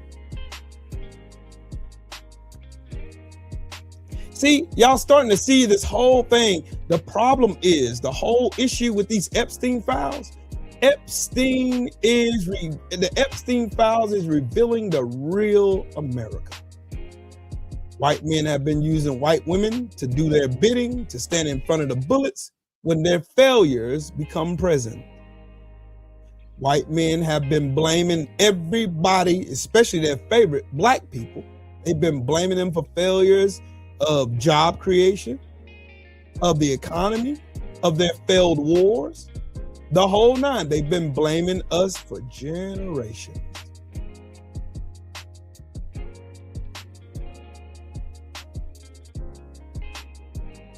Our politicians are blackmailed, compromised, whatever you want to call it, by Israel and Russia. By Israel and Russia. They have all kinds of dirt on these people.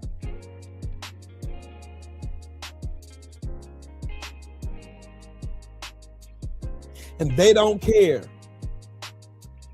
Why do y'all think that Congress have not held these people accountable? Because the Epstein files are a representation of white America and what white America has always been. You have a hierarchy where all these people who have money and prestige are above the law and don't have to adhere to the same laws that your broke ass has to adhere to. Y'all are consistently following the law that these same people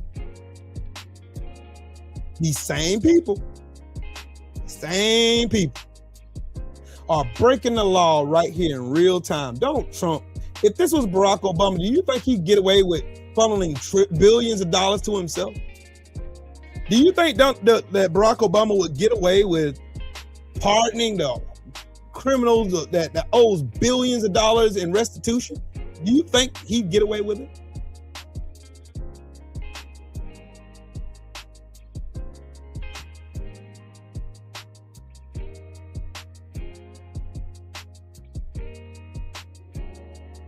There you go. $500 million of Venezuelan oil gone into a private offshore account for Donald Trump. The only person on the domestic terrorist party, the only person that is over there doing any kind of fighting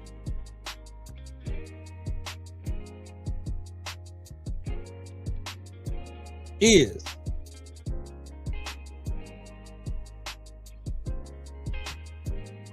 Thomas Massie.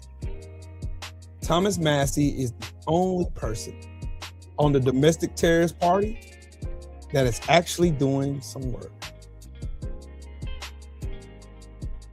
Michael, what's up, family? How you feel today, man?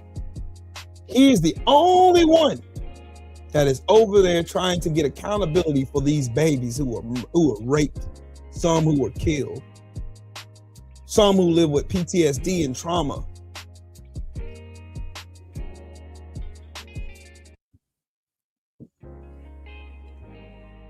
He's the only one that is over there trying to get accountability for these babies.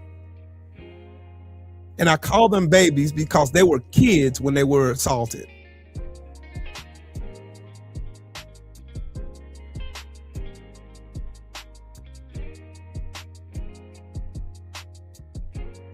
Chrisms, that's absolutely right. If it had been black people going to the Capitol on Jan 6, 2021, would we be telling the same story? Y'all think about it.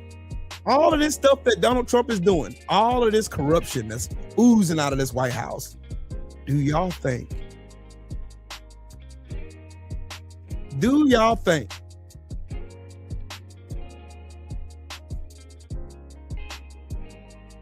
Do y'all think? So, one of us would have got away with that. All this, just look at it. Pam Bondi literally sat in front of the victims, the survivors of Jeffrey Epstein and Donald Trump.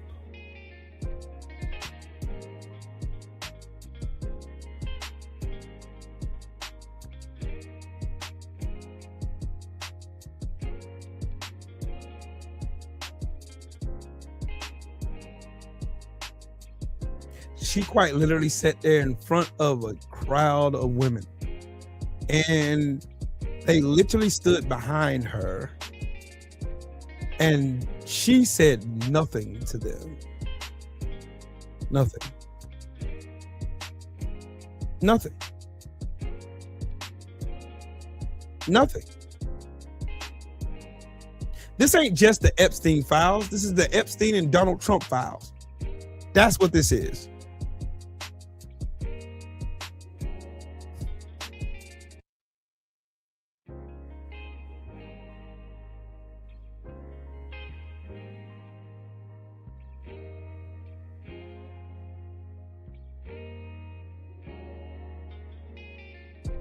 Bill Gates, another one.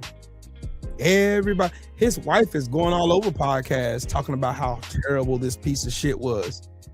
Billionaires, the billionaire class, must be taxed out of existence. Out of existence.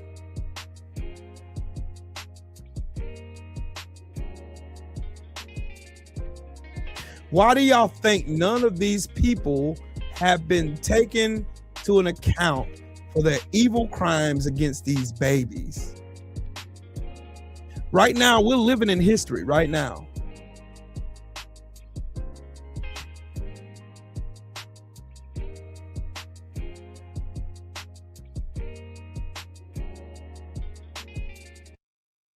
There's 11 people in Donald Trump's cabinet right now that have ties to Jeffrey Epstein.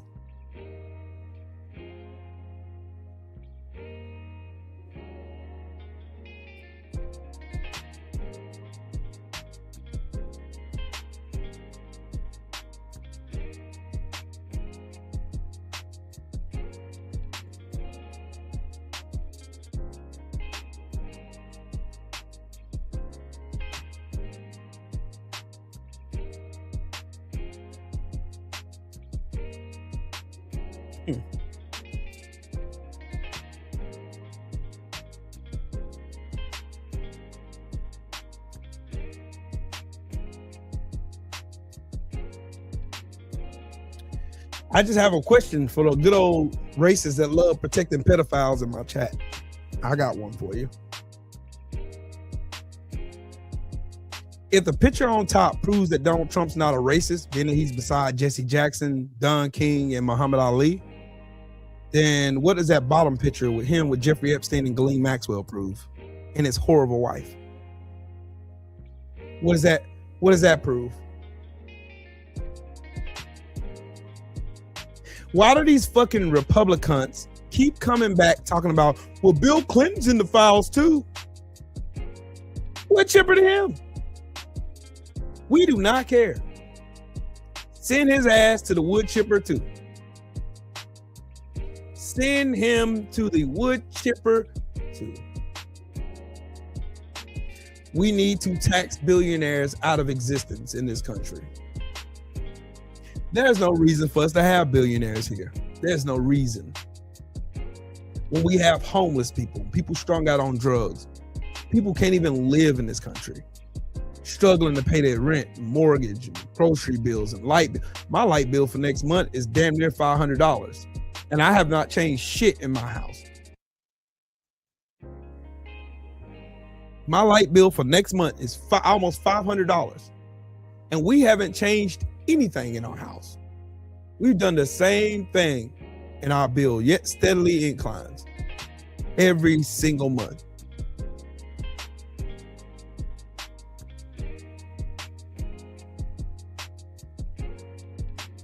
I asked this question a few months ago. Would I trade places with Jeffrey Epstein, or would I trade places with Elon Musk, or will I trade places with Donald Trump? My answer to that is fuck no, I wouldn't. I would rather live my life that I live right now than be any one of those pieces of shit. You know why? No amount of money in the world can make you a good person. No amount of money in the world can make you have good character. No amount of money in the world can prove that you are a decent human or have a moral compass. Meanwhile, Donald Trump proves it every day that he's a worthless piece of shit. The Epstein class proves it in these files that they ain't shit. Edward, you are absolutely right. When you have so much money that you can buy anything, you want what you can't have. This is exactly what they are. And that's the reason why the scriptures say the love of money is the root of all evil. And you're seeing it. Donald Trump's love for money means he will sell this country for parts and rule over the ashes. He would sell this country to the highest bidder and would not care.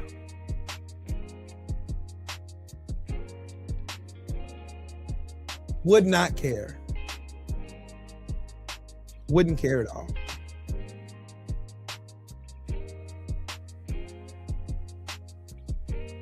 Don't worry, Dinks. Retribution is coming, homie. Don't worry. Don't you worry. Don't you worry. Don't you worry. There is causation. Is the reason why we are where we are now.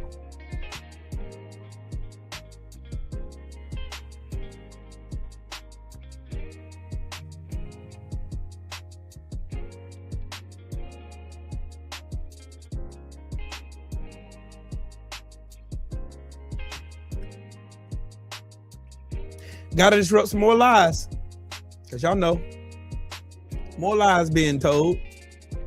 Donald Trump was the whistleblower on Epstein, so they said.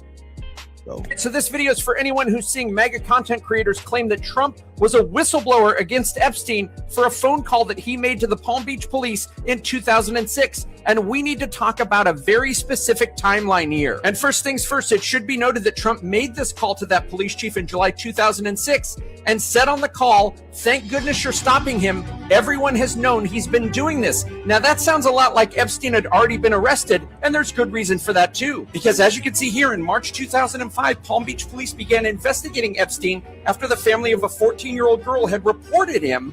And then multiple underage girls came forward, many of them in high school, that told similar stories about Epstein's illegal behavior. But down here in July 2006, when Epstein was finally arrested, a grand jury indicted him. And then in 2007, federal prosecutors took over the case, and a guy named Alex Acosta reduced it down to one minor charge that put Epstein in jail for 18 months.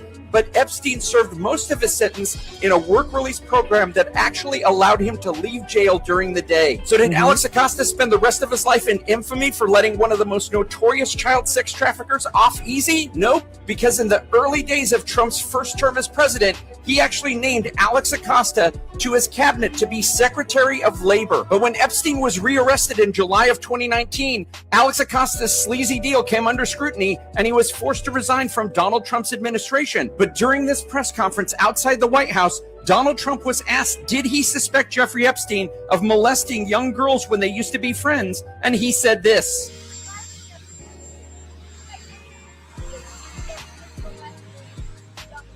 No, I had no idea. Hey, Brendan, shut your I bitch had no ass idea. up. I haven't spoken to him in many, many years, but I did have no idea. Shut your bitch ass So up. does this Brendan. sound like the same Donald Trump that in 2006 called the Palm Beach police and said everyone knows what Jeffrey Epstein is up to?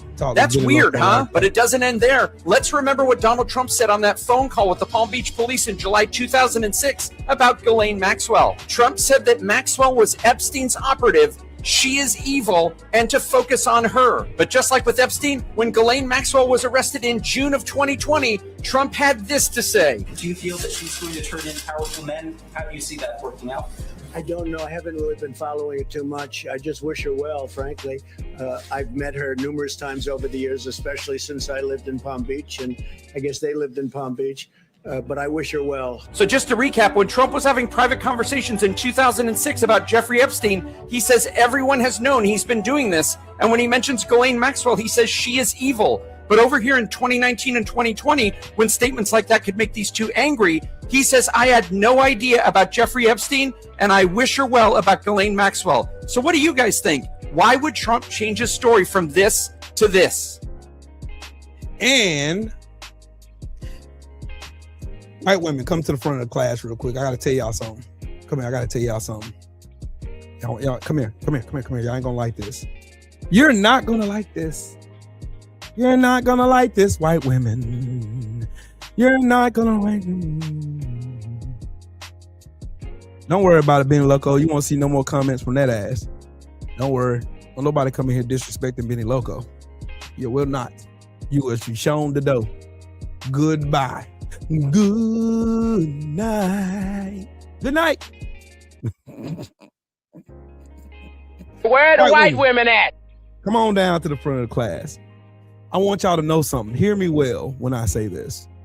The only person that has been held somewhat accountable for the molestation, rape, torture, killing, unaliving, whatever you want to call it, in these Epstein files is a white woman named Ghislaine Maxwell that's sitting in prison right now. Let that sizzle in your spirit for a second. I'm going to say it one more time for the ones in the back. The only person that's been held somewhat accountable in the regards to these Epstein files, these Epstein Trump files, is a white woman. You need to leave.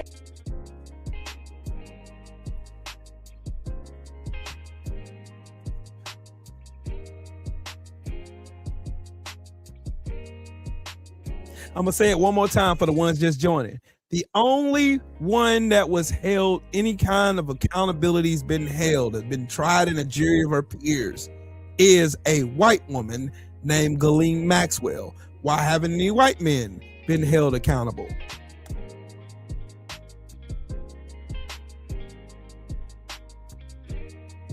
Anybody? They're going to get quiet after this one, Jack. They're going to get quiet after this one. Benny Loco, this is my Sunday best. I just took my jacket off. And then I'll make this public service announcement. There will be no disrespect of Benny Loco in my chat. Or you deal with me. And you don't want to deal with me.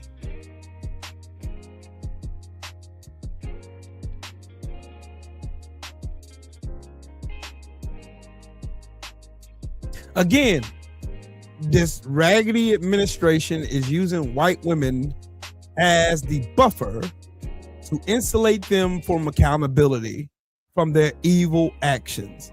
Molestation of kids, stealing money, running the government into the ground, running the economy into the ground, raising prices for all of us. Every bit of the bullshit that comes with it, they're using white women as the forefront. They're the front line. They're the first one slaughtered when everything falls down. My brother Drew Titan used a term that I'm very, very, very, very, very, very, very familiar with: in concert. White women are being used in concert with white patriarchy, just like they did during the suffrage movement, just like they did during the emancipation of Africans from slavery. Same thing. Same thing. Same thing. They are standing right there, lockstep in front line. That's why Kristi Noem is doing the bullshit she's doing. That's why Pam Bondi is doing the bullshit she's doing. They're using you to do it. That's why Megyn Kelly's using her platform to defend pedophilia. That's why they're sending out Jillian Michaels. They're sending out Amerikkka Kirk. They're sending out all the white women to sit right there on the front line to get knocked the fuck down when reality sets in. Because truth be told, poor white people are being tired of being abused, finally, of this bullshit white supremacist patriarchal system. They are tired of it. And black people been tired of this shit. They've been trying to do everything they can to get black people in these streets so they can enact martial law, so Donald Trump can try to steal another election like he did the 2024 one. Free my grandma. Salute, man. Y'all smash the like button and stuff.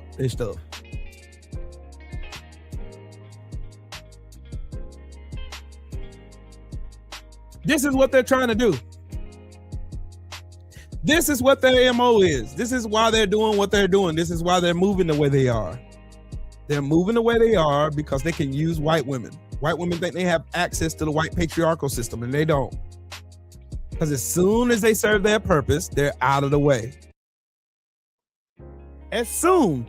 Just as soon as they serve their purpose, it's back to the kitchen you go.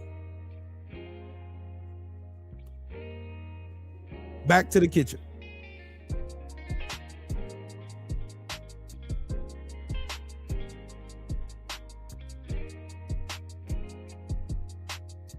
Yep, he's fixing to pardon Ghislaine Maxwell. Sure is. He finna pardon her. Best believe it. He ain't got no choice. The only person that's still living and breathing on this earth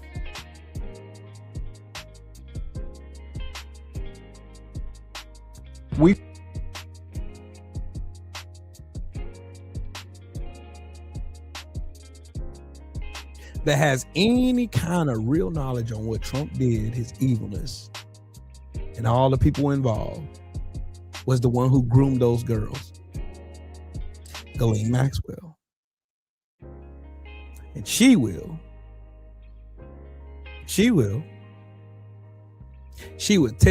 bring this bill. You know, that white woman, that single white woman has the power to bring this whole thing down.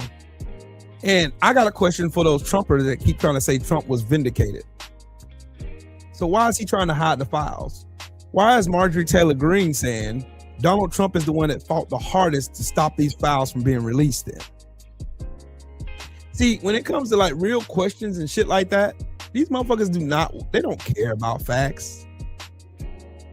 They don't care about facts. They care about optics. They don't care about facts.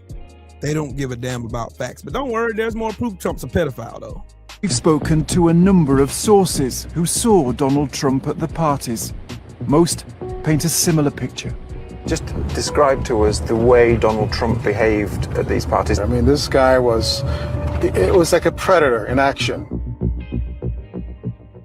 I went to the washroom and I was going in and a girl was coming out and she kind of looked at me and I go, have you talked to that Trump guy? And she goes, yeah, as I was walking by, he's like trying to grab my ass. We do know that he was having sex with them. How do you know that? Because the next day or days after we would hear about it, he'd brag about it to his friends and it would get around that he scored, maybe one or two girls at a time, which is what he loved to do. There's no evidence that Donald Trump slept with underage girls. But what's most shocking is the age of some of the models at the parties. There was girls, I would say 14, 15 years old from Europe, the European girls. They were 14 or 15? There were girls that were 14, 15 years old, for sure. I mean, I didn't run up and say, how old are you? But they looked younger than I was, and I was 17. You just knew because of what they were wearing and how they would hold themselves. And these girls are all like, anywhere from 14, 15, 16 years old. There was very few girls above the age of 19 there. And you saw Donald Trump with these girls who were that young, 15, 16? Absolutely. Absolutely. I mean, they're standing around with them, ogling them. It was just disgusting. I felt like I was in the presence of a shark getting ready to roll his eyes back in his head and bite me. That's how I felt. It was just like, get the hell out of here. We've spoken to a number of... See? How much more proof do you need? That's my question. And I heard that commentator say there's no proof Donald Trump slept with underage girls. Yes, there is. The Epstein file, the Trump Epstein files. There's more proof in there than anything.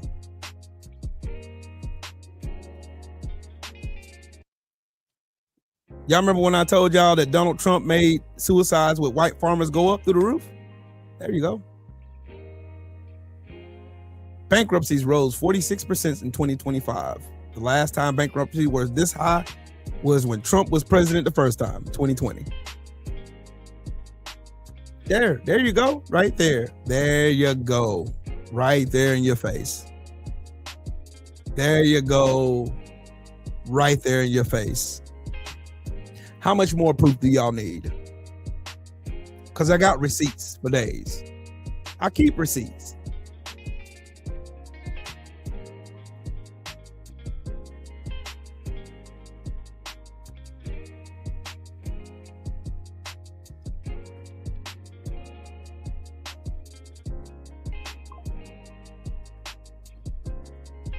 What is white culture?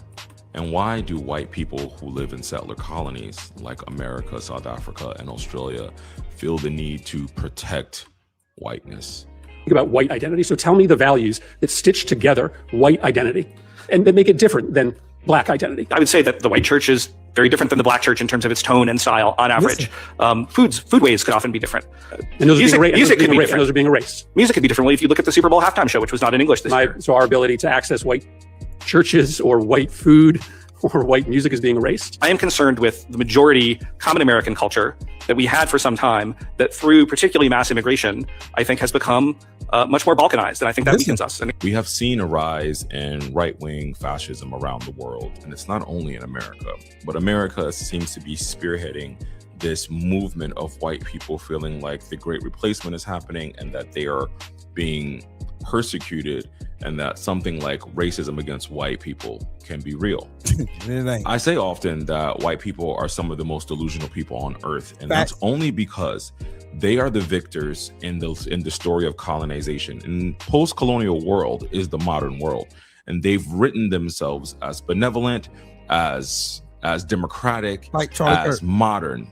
Meanwhile, they've ignored all the atrocities they've done, all the land they've stolen, all the genocide they've done, all the slavery they've done, and all the forced assimilation of colonized people that they have bestowed upon us, telling us that we're savage, we're dirty, we're not the actual citizens of the countries they've created, and that they are the only ones who belong. Why do you think it's so hard for us as white people to come out and say, hey, we want to protect our culture because we do have culture and we're being displaced and we're afraid of the future? So, I mean, it's like you could any other race can say it, right? But the second white people say it, it's you're a Nazi, you're a fascist, white supremacist. And it's just because of, who's running everything. I mean, they want white people to hate themselves, and you're not even allowed to say anti-white racism. They don't allow us to act like that's a real thing, even though a lot of the times that is the most prevalent type of racism. White people in these settler colonies, especially America, gave away their ethnicities, gave away their cultures, gave away their identities to be a part of whiteness. And that whiteness was centered in religion. And, that's where we get evangelical Christianity, and whiteness in America became a thing. There is no such thing as white culture. You can be Scots-Irish, you can be Irish, you can be Italian, you can be Polish, you can be German, you can be French, but there's no such thing as white culture. And if you break down what whiteness means in this land and all of the settler colonies, it's a history of rape, pillaging, robbery, theft, slavery, oppression. That's what white culture summarizes to.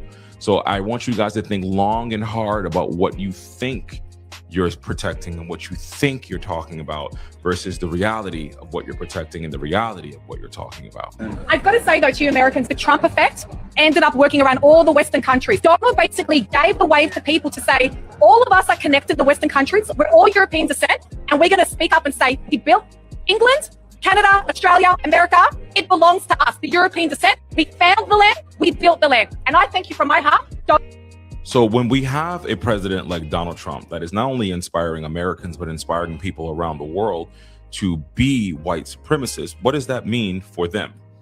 We have returned to a place that is akin to 1940s, 1950s, where it was okay for people to be white supremacists publicly because that was the general sentiments within the culture, the broader culture, and around the world in terms of colonization and the subjugated people under that colonial system. Well, in 2026, we live in a time where we've all fought for our freedom. We've all fought for our equal rights. We've all fought for representation, and they don't like it. There is nothing happening to white people. White people control the systems of power, the systems of government, the systems of the economy, and the systems of finance around the world. They make up the minority of the population around the world, but their hands are in everything because, once again, the post-colonial world is the modern world, and they are the victors in that system. Especially when it comes to places like America, they fear having to share space, but we are commanding space. We are not allowing them to tell us that we don't belong in a country that we've built and we were brought here forcibly and forced to be United States citizens. Facts. I only exist in the capacity that I exist in because of colonization and slavery on both sides of my family. I would not exist. I would not be speaking this language. I would not speak any of the languages I speak if not for the work of your ancestors. Thank you. And it's always so rich coming from them when they say things like Black culture is this, and oh, you guys made it okay. I'm not going to feel sorry about saying everything isn't racist. You are racist because inherently your culture is built on racism. I will never be racist. Some cultures are better than others. Morally, they're more successful, and that's not a race thing, that's a cultural thing. And what happens is people associate different races with different cultures. What is white culture? And why do white people who live in settler colonies like America, South Africa, and Australia feel the need to protect whiteness? Think about white identity. So tell me the value. I felt like y'all needed to hear that. I felt like y'all needed to hear that. I felt like y'all really needed to hear that. Because he said, everything he said in that video is absolutely true. I would not exist had it not been for slavery. I would not exist had it not been for slavery.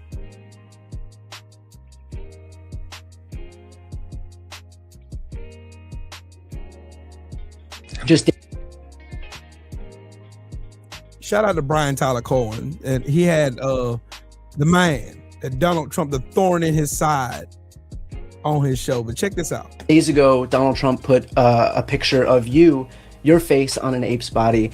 And so again, this is kind of, we've seen the de-evolution of the discourse. How do we come back from a place that we have fallen into? Well, first of all, I think it's important to recognize that the majority of the American people find this behavior deeply troubling. It is true that it gets attention.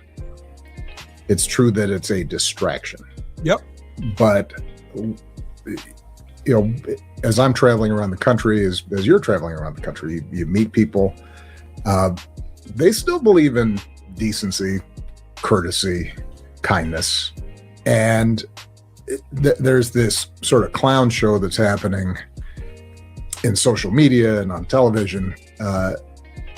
And what is true is that just days ago, there doesn't seem to be any shame about this among people who used to feel like you had to have some sort of decorum and a sense of propriety. See, I just wanted y'all to hear him talk. That's what Donald Trump is jealous of. He doesn't have the extinct vernacular. He doesn't have the intelligence. He doesn't have the respect. He doesn't have the accomplishments. He doesn't have anything. He does not have nothing. He is nothing, nowhere near compared to this man, Barack Obama. Barack Obama is everything he wishes he could be. Donald Trump is everything they thought Barack Obama would be when he became president. Donald Trump got all these baby mamas, cheated on all his wives, having sex with porn stars and paying for it under the table, enriching himself, stealing money here, stealing money there. Meanwhile, Donald Trump is the biggest piece of shit in history. He's going to go down in history as the most corrupt, evil, demonic, fucking greedy ass president in the history of this country. He's going to be treated far worse than fucking Richard Nixon was. But guess what? Every last one of you sycophants who was sucking him off, praising him for him being ignorant and stupid, are going to be right there beside him. I do not want my grandkids to grow up thinking that, oh, my grandpa was a coward. He didn't speak out against this shit. My shit is very well documented. How I felt in this moment is very well documented. It's fuck Donald Trump. Fuck Donald Trump now. Fuck Donald Trump 20 years from now. Fuck Charlie Kirk. Fuck you fucking terrorists on the right. Fuck all you fucking Nazis hiding in my chat. Fuck all y'all. And I'm going to speak truth to power until I have no voice anymore. That's where I'm at. And that's where I'll reside. If you want to reside beside me, cool. Cool. I'm accepting applications. I sure am. One thing I will not do is sit here and pretend like Donald Trump ain't what I know he is.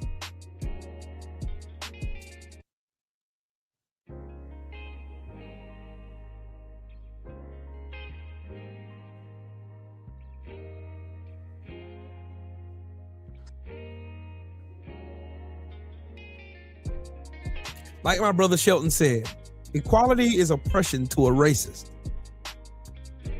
How you respond to equality speaks more about you than it does the one asking for it. See, again, like my brother said on that other video I showed you guys, I wouldn't exist on both sides of my family had it not been for colonization and slavery. I would not be here. You wouldn't know Trill will. I wouldn't speak this language had it not been for colonization and slavery. Period. That is a fact. That is a known fact. The only reason why you see my black ass and I speak English is because my family was stolen. My family was stolen. See, Donald Trump is a pure reflection of what real white patriarchy is. A mediocre system with stems and tricks and all these other shit in place so that white men can feel like they're important. They have to rig the game in order for them to win. You can't win on merit. That's why you have a Pete Hegseth. You don't win on merit.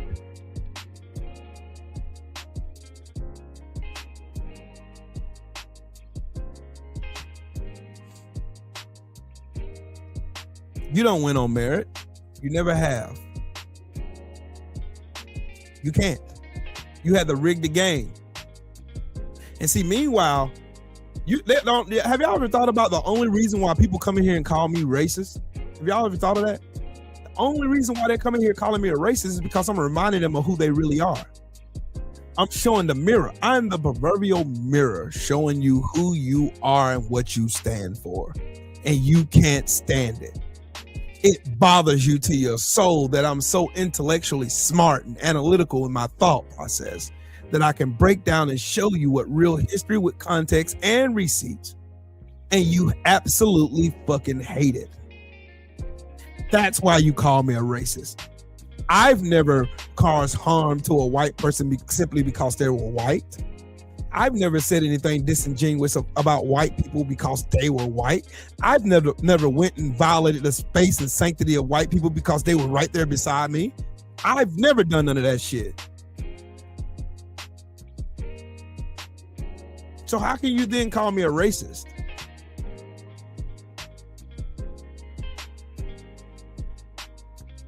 How does that even work? How am I a racist for exposing you for what you really are? You are upholding a system that was created to benefit you because of your skin color, while taking away and disregarding and discriminating against other people because your ego is too fragile to share. You're that little selfish ass fucking toddler who don't want to share their toy. You want to hold it all to yourself. You want to keep it to yourself because you think if I get a hold of that toy, I'm going to tear it up. Even though that's not my intentions. My intentions are just to play with that toy, just like you are.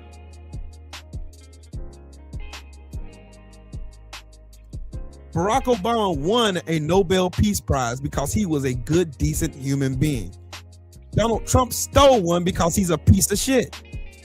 They are not the same. Barack Obama is still, despite his flaws, he is still one of the most respected presidents that's ever served in that office. And the reason is because he's a decent human being.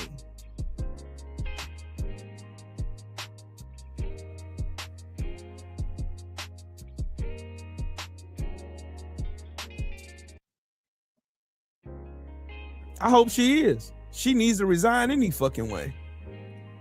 She needs to go anyway. She needs to go anyway. They think JD Vance is just gonna swoop in and like take over where Trump left off. Nah.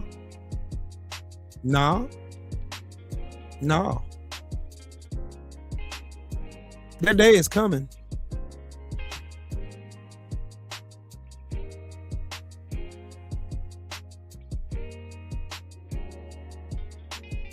Their day is coming.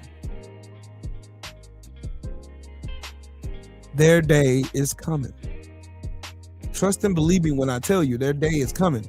Peter Thiel, Elon Musk, Donald Trump, Howard Lutnick, all of these fucking goofballs, their day is coming. Trust me, it's coming.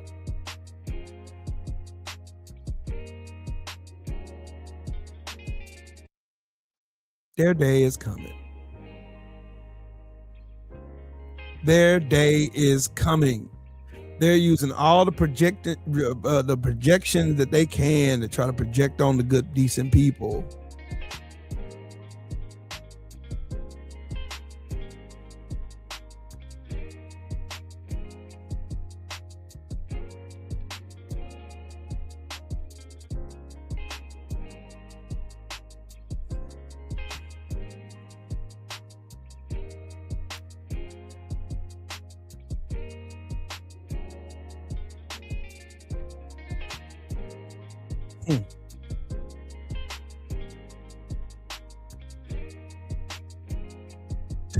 The funniest part of all time is seeing how these grifting ass fucking Republicans go on their web pages and their podcasts and lie and lie and lie and lie some more and lie some more and lie and project.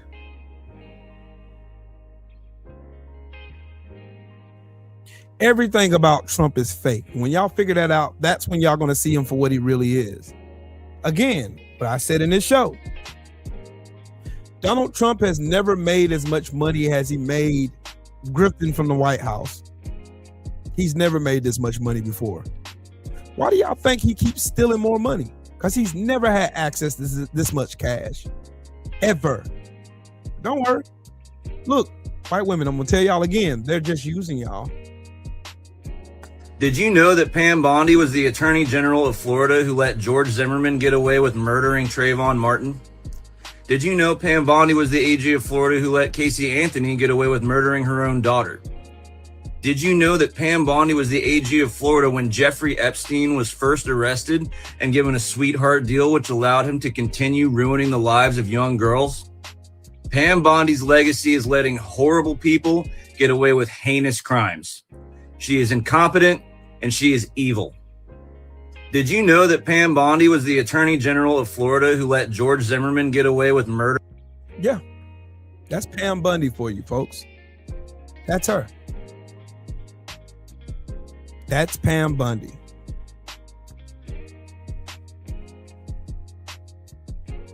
That's Pam Bondi.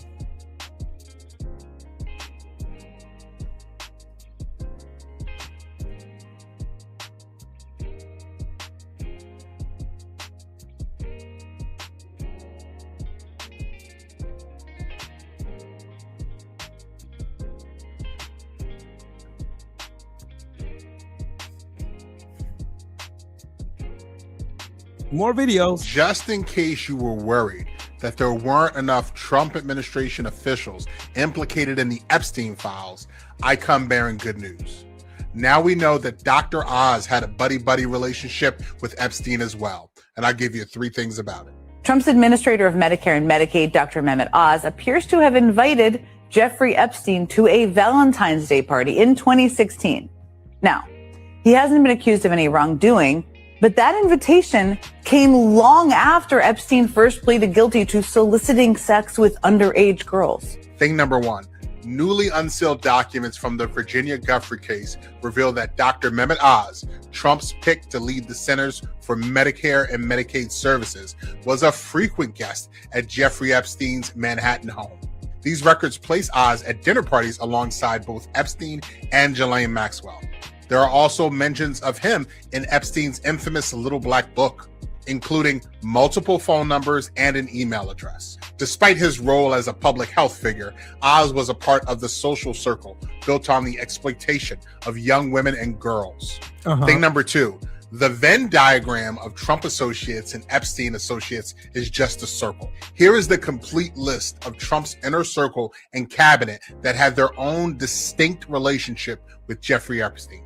Donald Trump himself, Melania Trump, Donald Trump Jr., Eric Trump, Ivanka Trump, Jared Kushner, Howard Lutnick, the current Commerce Secretary, John Phelan, the current Secretary of the Navy, Stephen Feinberg, Deputy Secretary of Defense, Dr. Mehmet Oz, CMS Administrator, Steve Bannon, former chief strategist, Alex Acosta, former labor secretary, William Barr, former attorney general, Kevin Warsh, his previous Fed nominee, Elon Musk, former Doge director, Tom Barack, longtime friend and donor, Leslie Weaver and Leon Black, both Trump donors. Donald Trump's social circle doesn't intersect with Jeffrey Epstein's social circle. It's the same damn circle. Thing number 3, to those wondering why the wheels of justice are moving slowly to catch up with Trump, it's because he designed it that way. He designed it to insulate himself from prosecution. This has been a deliberate effort to ensure that if the entire network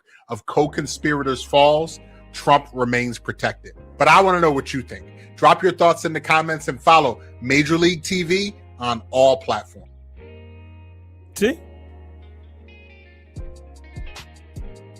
Donald Trump built this system around him so he can protect himself so he can get away with it. Hey, Shelton, you want some good news, though? You want some good news? I'm going to make y'all smile a little bit before I get off here. I'm going to make y'all smile. Yep, free my grandma. I told you they ate his body. They thought they going to get mystical powers because of how resilient he was. Hey, Shelton, this for you, big dog. This for you, my boy. This is for you, my boy. And this is a real picture, by the way. What up? What up? What up? What up? Karma is a bitch. And it has shown its beautiful face with Derek Chauvin. So Derek Chauvin has already had a few jabs here, like 22 times, right? And has now become, as you can tell by the pic I have here, has become somebody's prison bitch. Thank you to whoever is doing that. You're a beautiful person. Karma is I want a to bitch. put money on your books for doing that. Karma is a bitch, and it's showing its face. And I think want it's to put hilarious. money on their books. That is fucking crazy. Whoever is making Derek Chauvin their bitch, let me put some money on your books.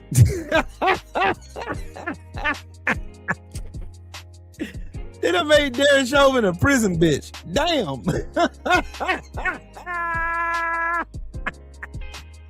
They done made Derek Chauvin a prison bitch for real. That's crazy work.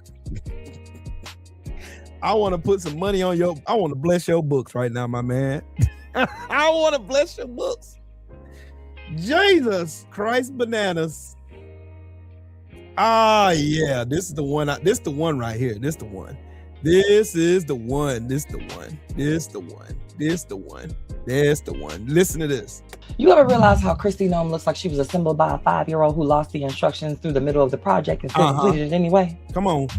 But that's beside the point. Anyway, watching her right now feels like watching a slow motion lesson in how white supremacy actually works, especially on the white women who think that they're going to be safe inside of it. Let's be clear. What we're seeing is not just incompetency on display, it's architecture. White supremacy is not just racial hierarchy, it's patriarchal system that uses women as proof of their supposed inclusivity and then discards them the moment that they stop being useful. And Christy Nome is currently somewhere in between the use and the discard phase. And she don't even realize it. She's being propped up and positioned and handed authority that she has not demonstrated the capacity to hold, not because she's qualified, not because she's convenient, but because she's a palatable face, a loyal mouthpiece, and a woman that they can point to and say, see, women have power here, while simultaneously setting her ass up to fail in public. And yes, she looks unprepared because she is unprepared. She looks out of her depth because she's drowning, because she is out of her depth. She looks intellectually thin because she actually is.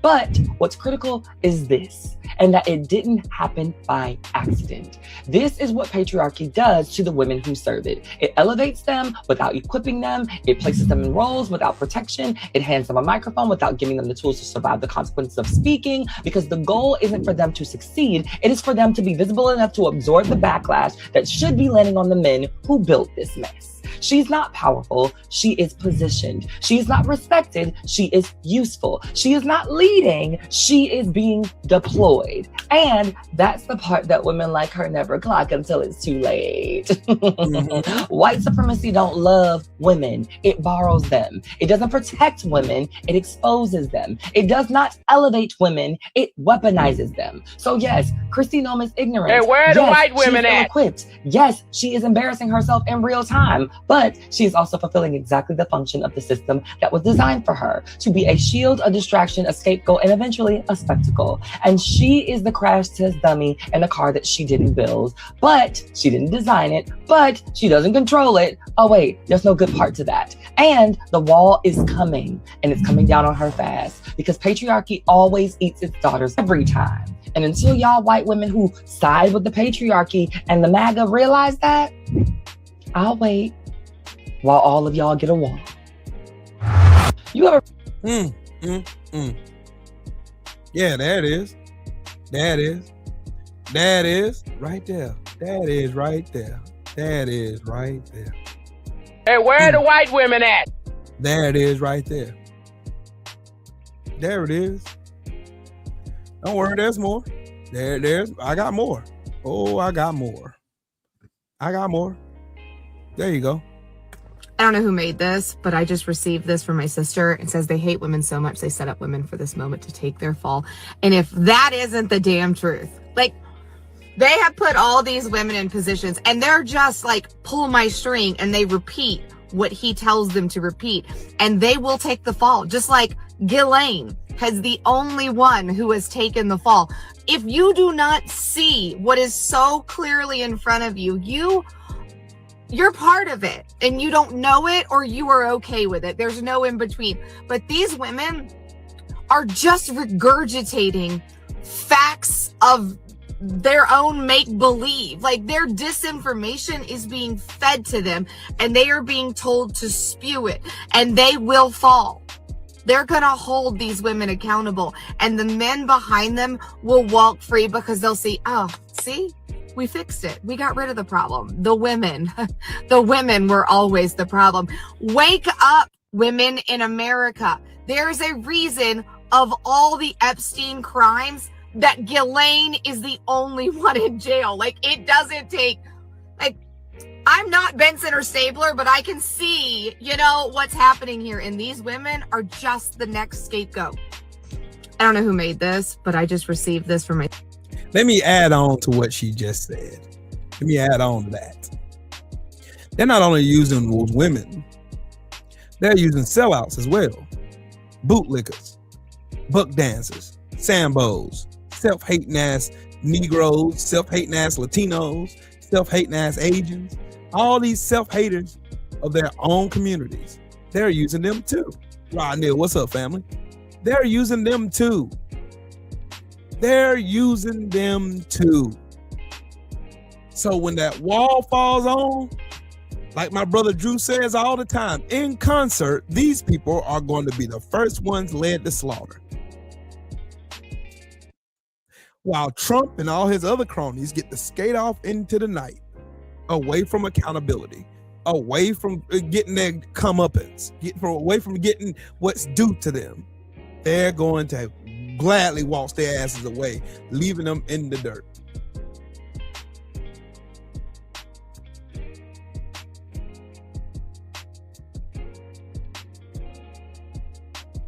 That is going to be right there. That's going to be right there. Mm-hmm.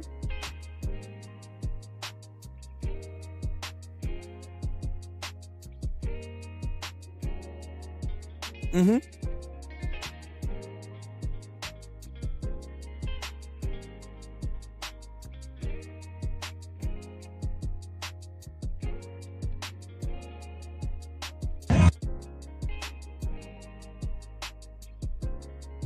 Don't worry. I'm gonna show y'all an example. This is at Mar-a-Lago. Look, check this out.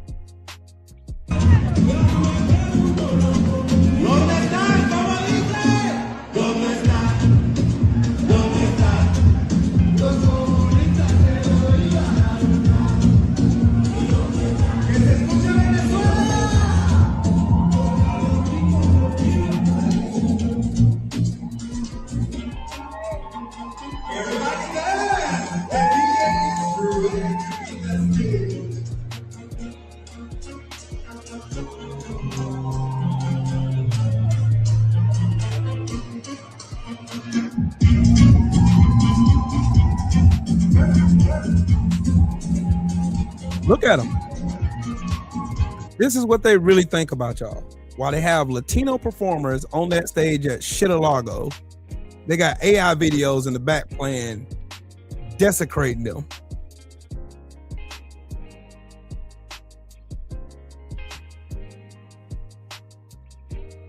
See? And those same ones, I will vote for Donald Trump. You see? They don't give a fuck about y'all. You're an ends to a means to them. You are a number. You are a number. You are a number.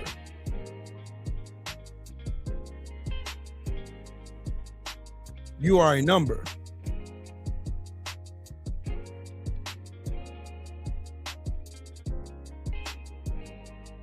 You are a number.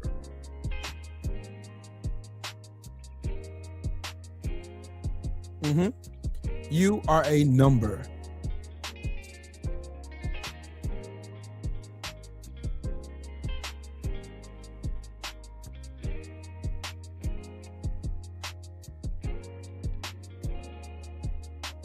Jeffrey, please stop playing in these people's funeral home. There ain't no way in hell this man is actually RIP in this photo. I mean, look at him. He's trying his best not to crack a smile. And what room is this? Like, it straight up looks like he's on the floor somewhere. I don't know, but looking at this picture, it just looks like, you know... Okay, keep your eyes closed, Jeffrey. Don't crack a smile. His face is red. He still has color in his face. He still has blood circulating in his body. Because if he... Okay, all that blood's gonna start to drain down, right? Like his face should be kind of pale, maybe gray, a little bit bluish or something. But hey, I'm no medical examiner, but I'm sure we got a lot of people that will happily drop in the comments if you have experience as a nurse, as a doctor working in the medical field, if you work in... See, there's all kinds of conspiracy theories, but I don't chase conspiracy theories because they're a waste of time to me. They're a waste of time to me. I'm not one of those ones chasing those conspiracy theories about him possibly still being alive. I'm not one of them. I am not one of them. Bitch, when I tell y'all that Jasmine Crockett is exactly who the she thinks she is. We are currently the laughing stock of the world, partially because of the failed leadership within the DOJ, as we see kings and queens falling everywhere around the world. This is what I mean. Let's talk about the part that nobody wants to touch. When Jasmine stood in that hearing and applied pressure to Pam's ass, that wasn't just politics, it was a whole mirror. Because Jasmine showed us what it looks like to use power on behalf of the people, and Pam continues to show us what it looks like to use power to protect systems and the dick that she's probably riding to stay at the top. And the difference matters. Pam once built a political rise on being a woman who had been harmed, who told her story, who leaned into the identity. She established her credibility around protecting women, right? And then that pain helped to open doors for her, which we thought we were cool about. We thought we were okay with that. But fast forward to now when she's sitting in one of the highest law enforcement seats in the country with survivors standing right behind her, biological women, because that matters to some of y'all. Not some Fox News fantasy, not a woke agenda, real women with real trauma, and she couldn't even look them women in the eye. No apology, no eye contact, no humanity, just postures for the dicks that keep her paycheck going. And here's the uncomfortable truth. She's already got what she needed from the system. She used the story to climb, she leveraged victimhood for power, and once she arrived, she left other women waiting in the lobby. But that's what white women do. We've seen it time and time again. It's betrayal. And meanwhile, the same Republican women that love to shout about protecting women, when they're talking about bathrooms and trans kids, they weaponize womanhood when it's convenient. They drag all the people and all the folks through the mud and under the banner of safety. But when actual abused women are in the room with you asking for accountability, it's crickets, silence, if you will.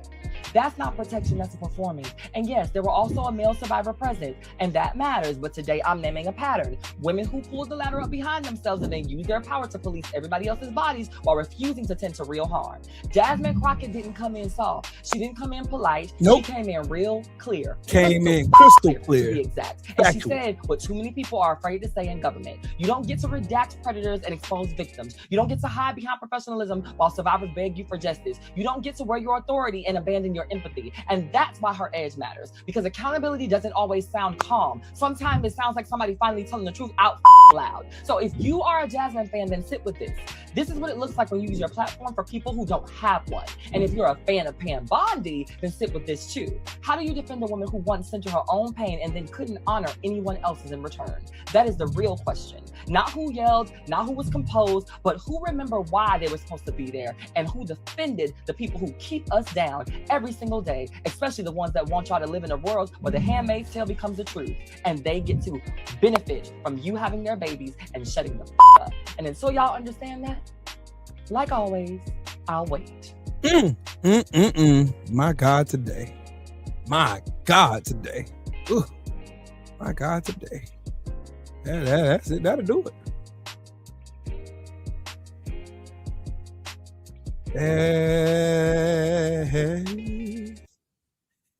Yeah.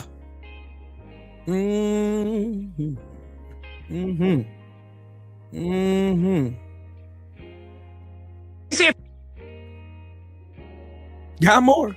And there's more. This is the one I was talking about. You see, this is a clear representation of how they're using white women as tokens, Sambos, and all these other sellouts to tell you straight faced, we don't give a fuck about rich men raping little white girls. We don't care that they tortured them and killed them and ate them and whatever else happened on that godforsaken island. We don't care. You're just a number to us.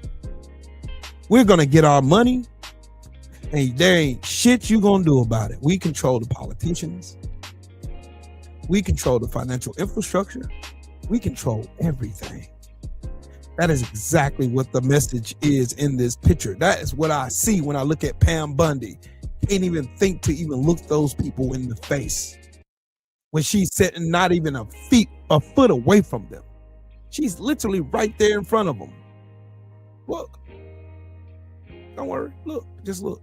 A picture's worth 1,000 words, but sometimes it's worth 6 million files and proof that you're not protecting the victims, but instead protecting a child rape sex cult. We are compromising right now the United States of Israel. So let's go step by step in how they took over. It all goes back to the Rothschilds. I know you've heard that name before. In their creation of Israel and the establishment of the state in 1948, when they first started to ethnically cleanse the Palestinians from their land. That is when the takeover and the plot for the United States began. Experienced virtually no pushback until this man entered office, and that is because obviously they were all about never forget and never again. 6 million of them were just murdered by Adolf. And so they are at the point of how do we never let this happen again? And how can we basically take over the United States or infiltrate the United States because they are the most powerful country? Everything was copacetic. We had a great relationship until he said, I don't think you guys should get nuclear weapons. What happened to JFK after that? Dead. The USS Liberty. That's 3 years later, and this is the moment where I think they're like, all right, let's see how much we can actually get away with. Because 34 Americans killed, 174 injured, usually would be, wait, we sending a bomb at y'all. Maybe not a nuke, but missiles and military is on the way. But instead, it was just, it was an accident. An accident, a US ship flying, big ass American flag. We bombed them twice. That's not an accident, that's an attack. All this is happening. In enters Robert Maxwell, Ghislaine's father, and McGraw-Hill, key to our American education.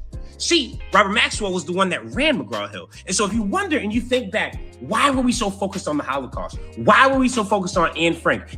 And what were most of your textbooks? What company were your textbooks written by? McGraw-Hill. Robert Maxwell is Ghislaine Maxwell's father. And nothing else. Always about World War II and what happened in the Holocaust. Yep. Rest of world history was kind of just like, yeah, we go over real quick, but y'all saw what happened in World War II? We can never let that shit happen again. This is where this culture of anti-Semitism was molded because they used our education system. We can literally see them trying to replay that right now of taking over October 7th and being like, hey, that's what people need to remember. Fuck how many Palestinians we killed. They gotta remember October 7th. And enters their best asset and Mossad agent yet, which is ridiculous that this is not being talked about more. Maurice Robert. You know who does this? Yeah. Spies. For who? Mossad.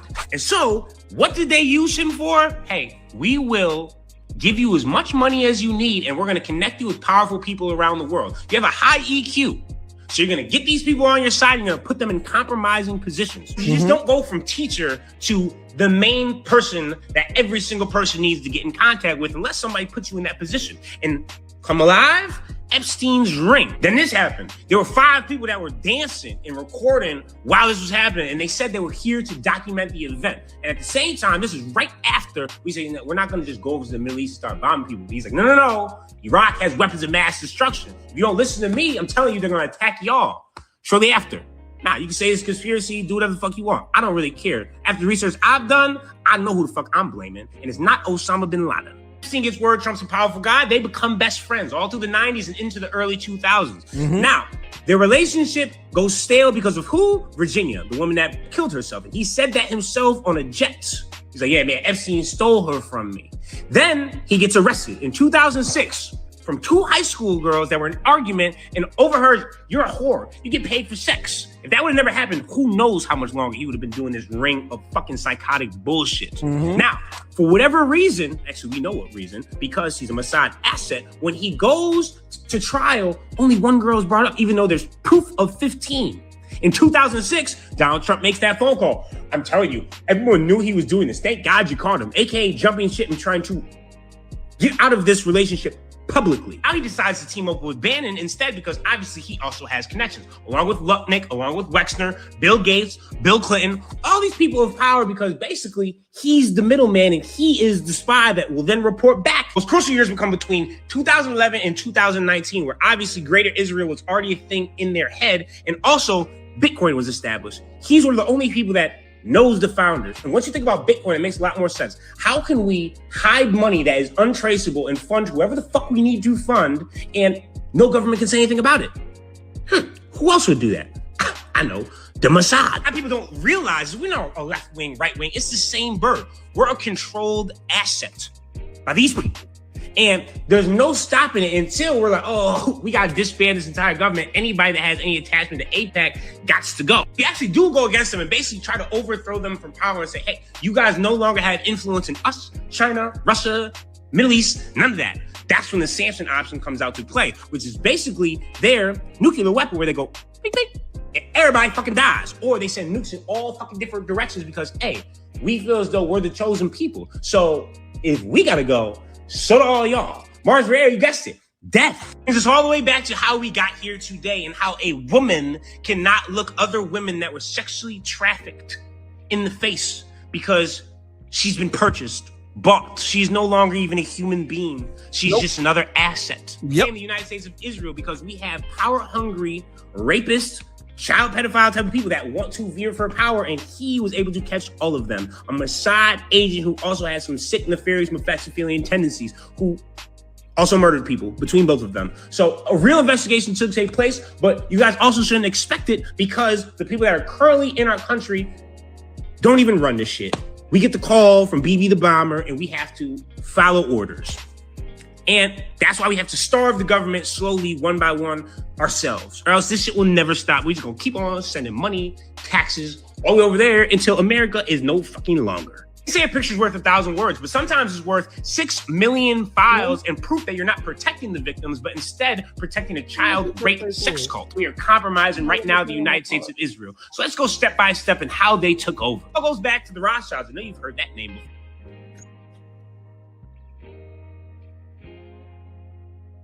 See? There you go. How is our country so beholden to Israel? There you go. Because powerful people in place keep us there. You're going to have to destroy the whole system.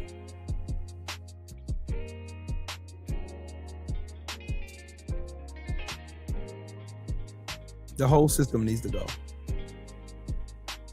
It's gotta go. Just so y'all know, it's gotta go. Y'all gotta go. Y'all gotta go.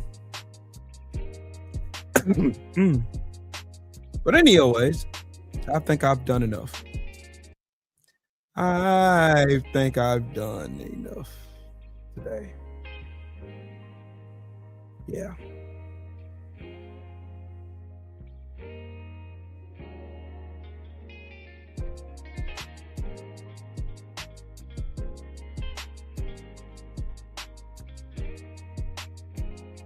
Mm-hmm. I think I've done enough. What do y'all think? I think I've done enough today.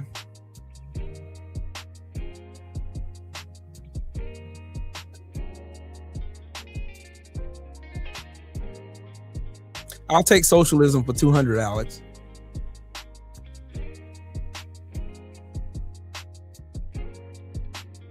But anyways, shout out to the mighty LDBC. Shout out to everybody who donated to the channel. Matter of fact, but shout out to Not8697. Thanks for constantly showing love to the channel, man. Your donation helps.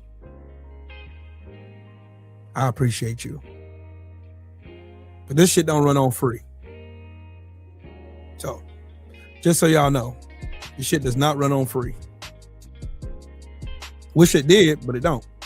Costs money to do this shit. But anyways, y'all have yourselves a great day. Shout out to the mighty LDBC. Shout out to everybody in the chat. Everybody who smashed the like button and all that good fun stuff. Y'all have a good one, all right? And I am gone.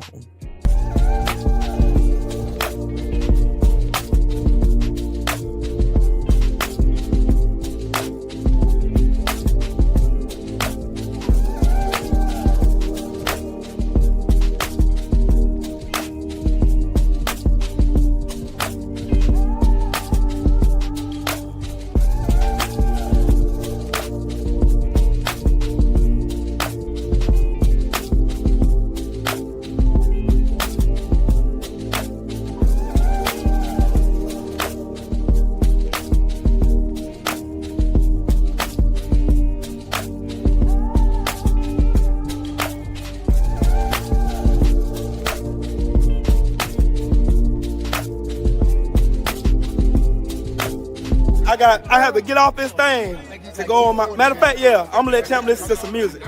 I'll holler at y'all in the meantime. Peace, love, and blessings. Shout out to the mighty LDBC. Bye!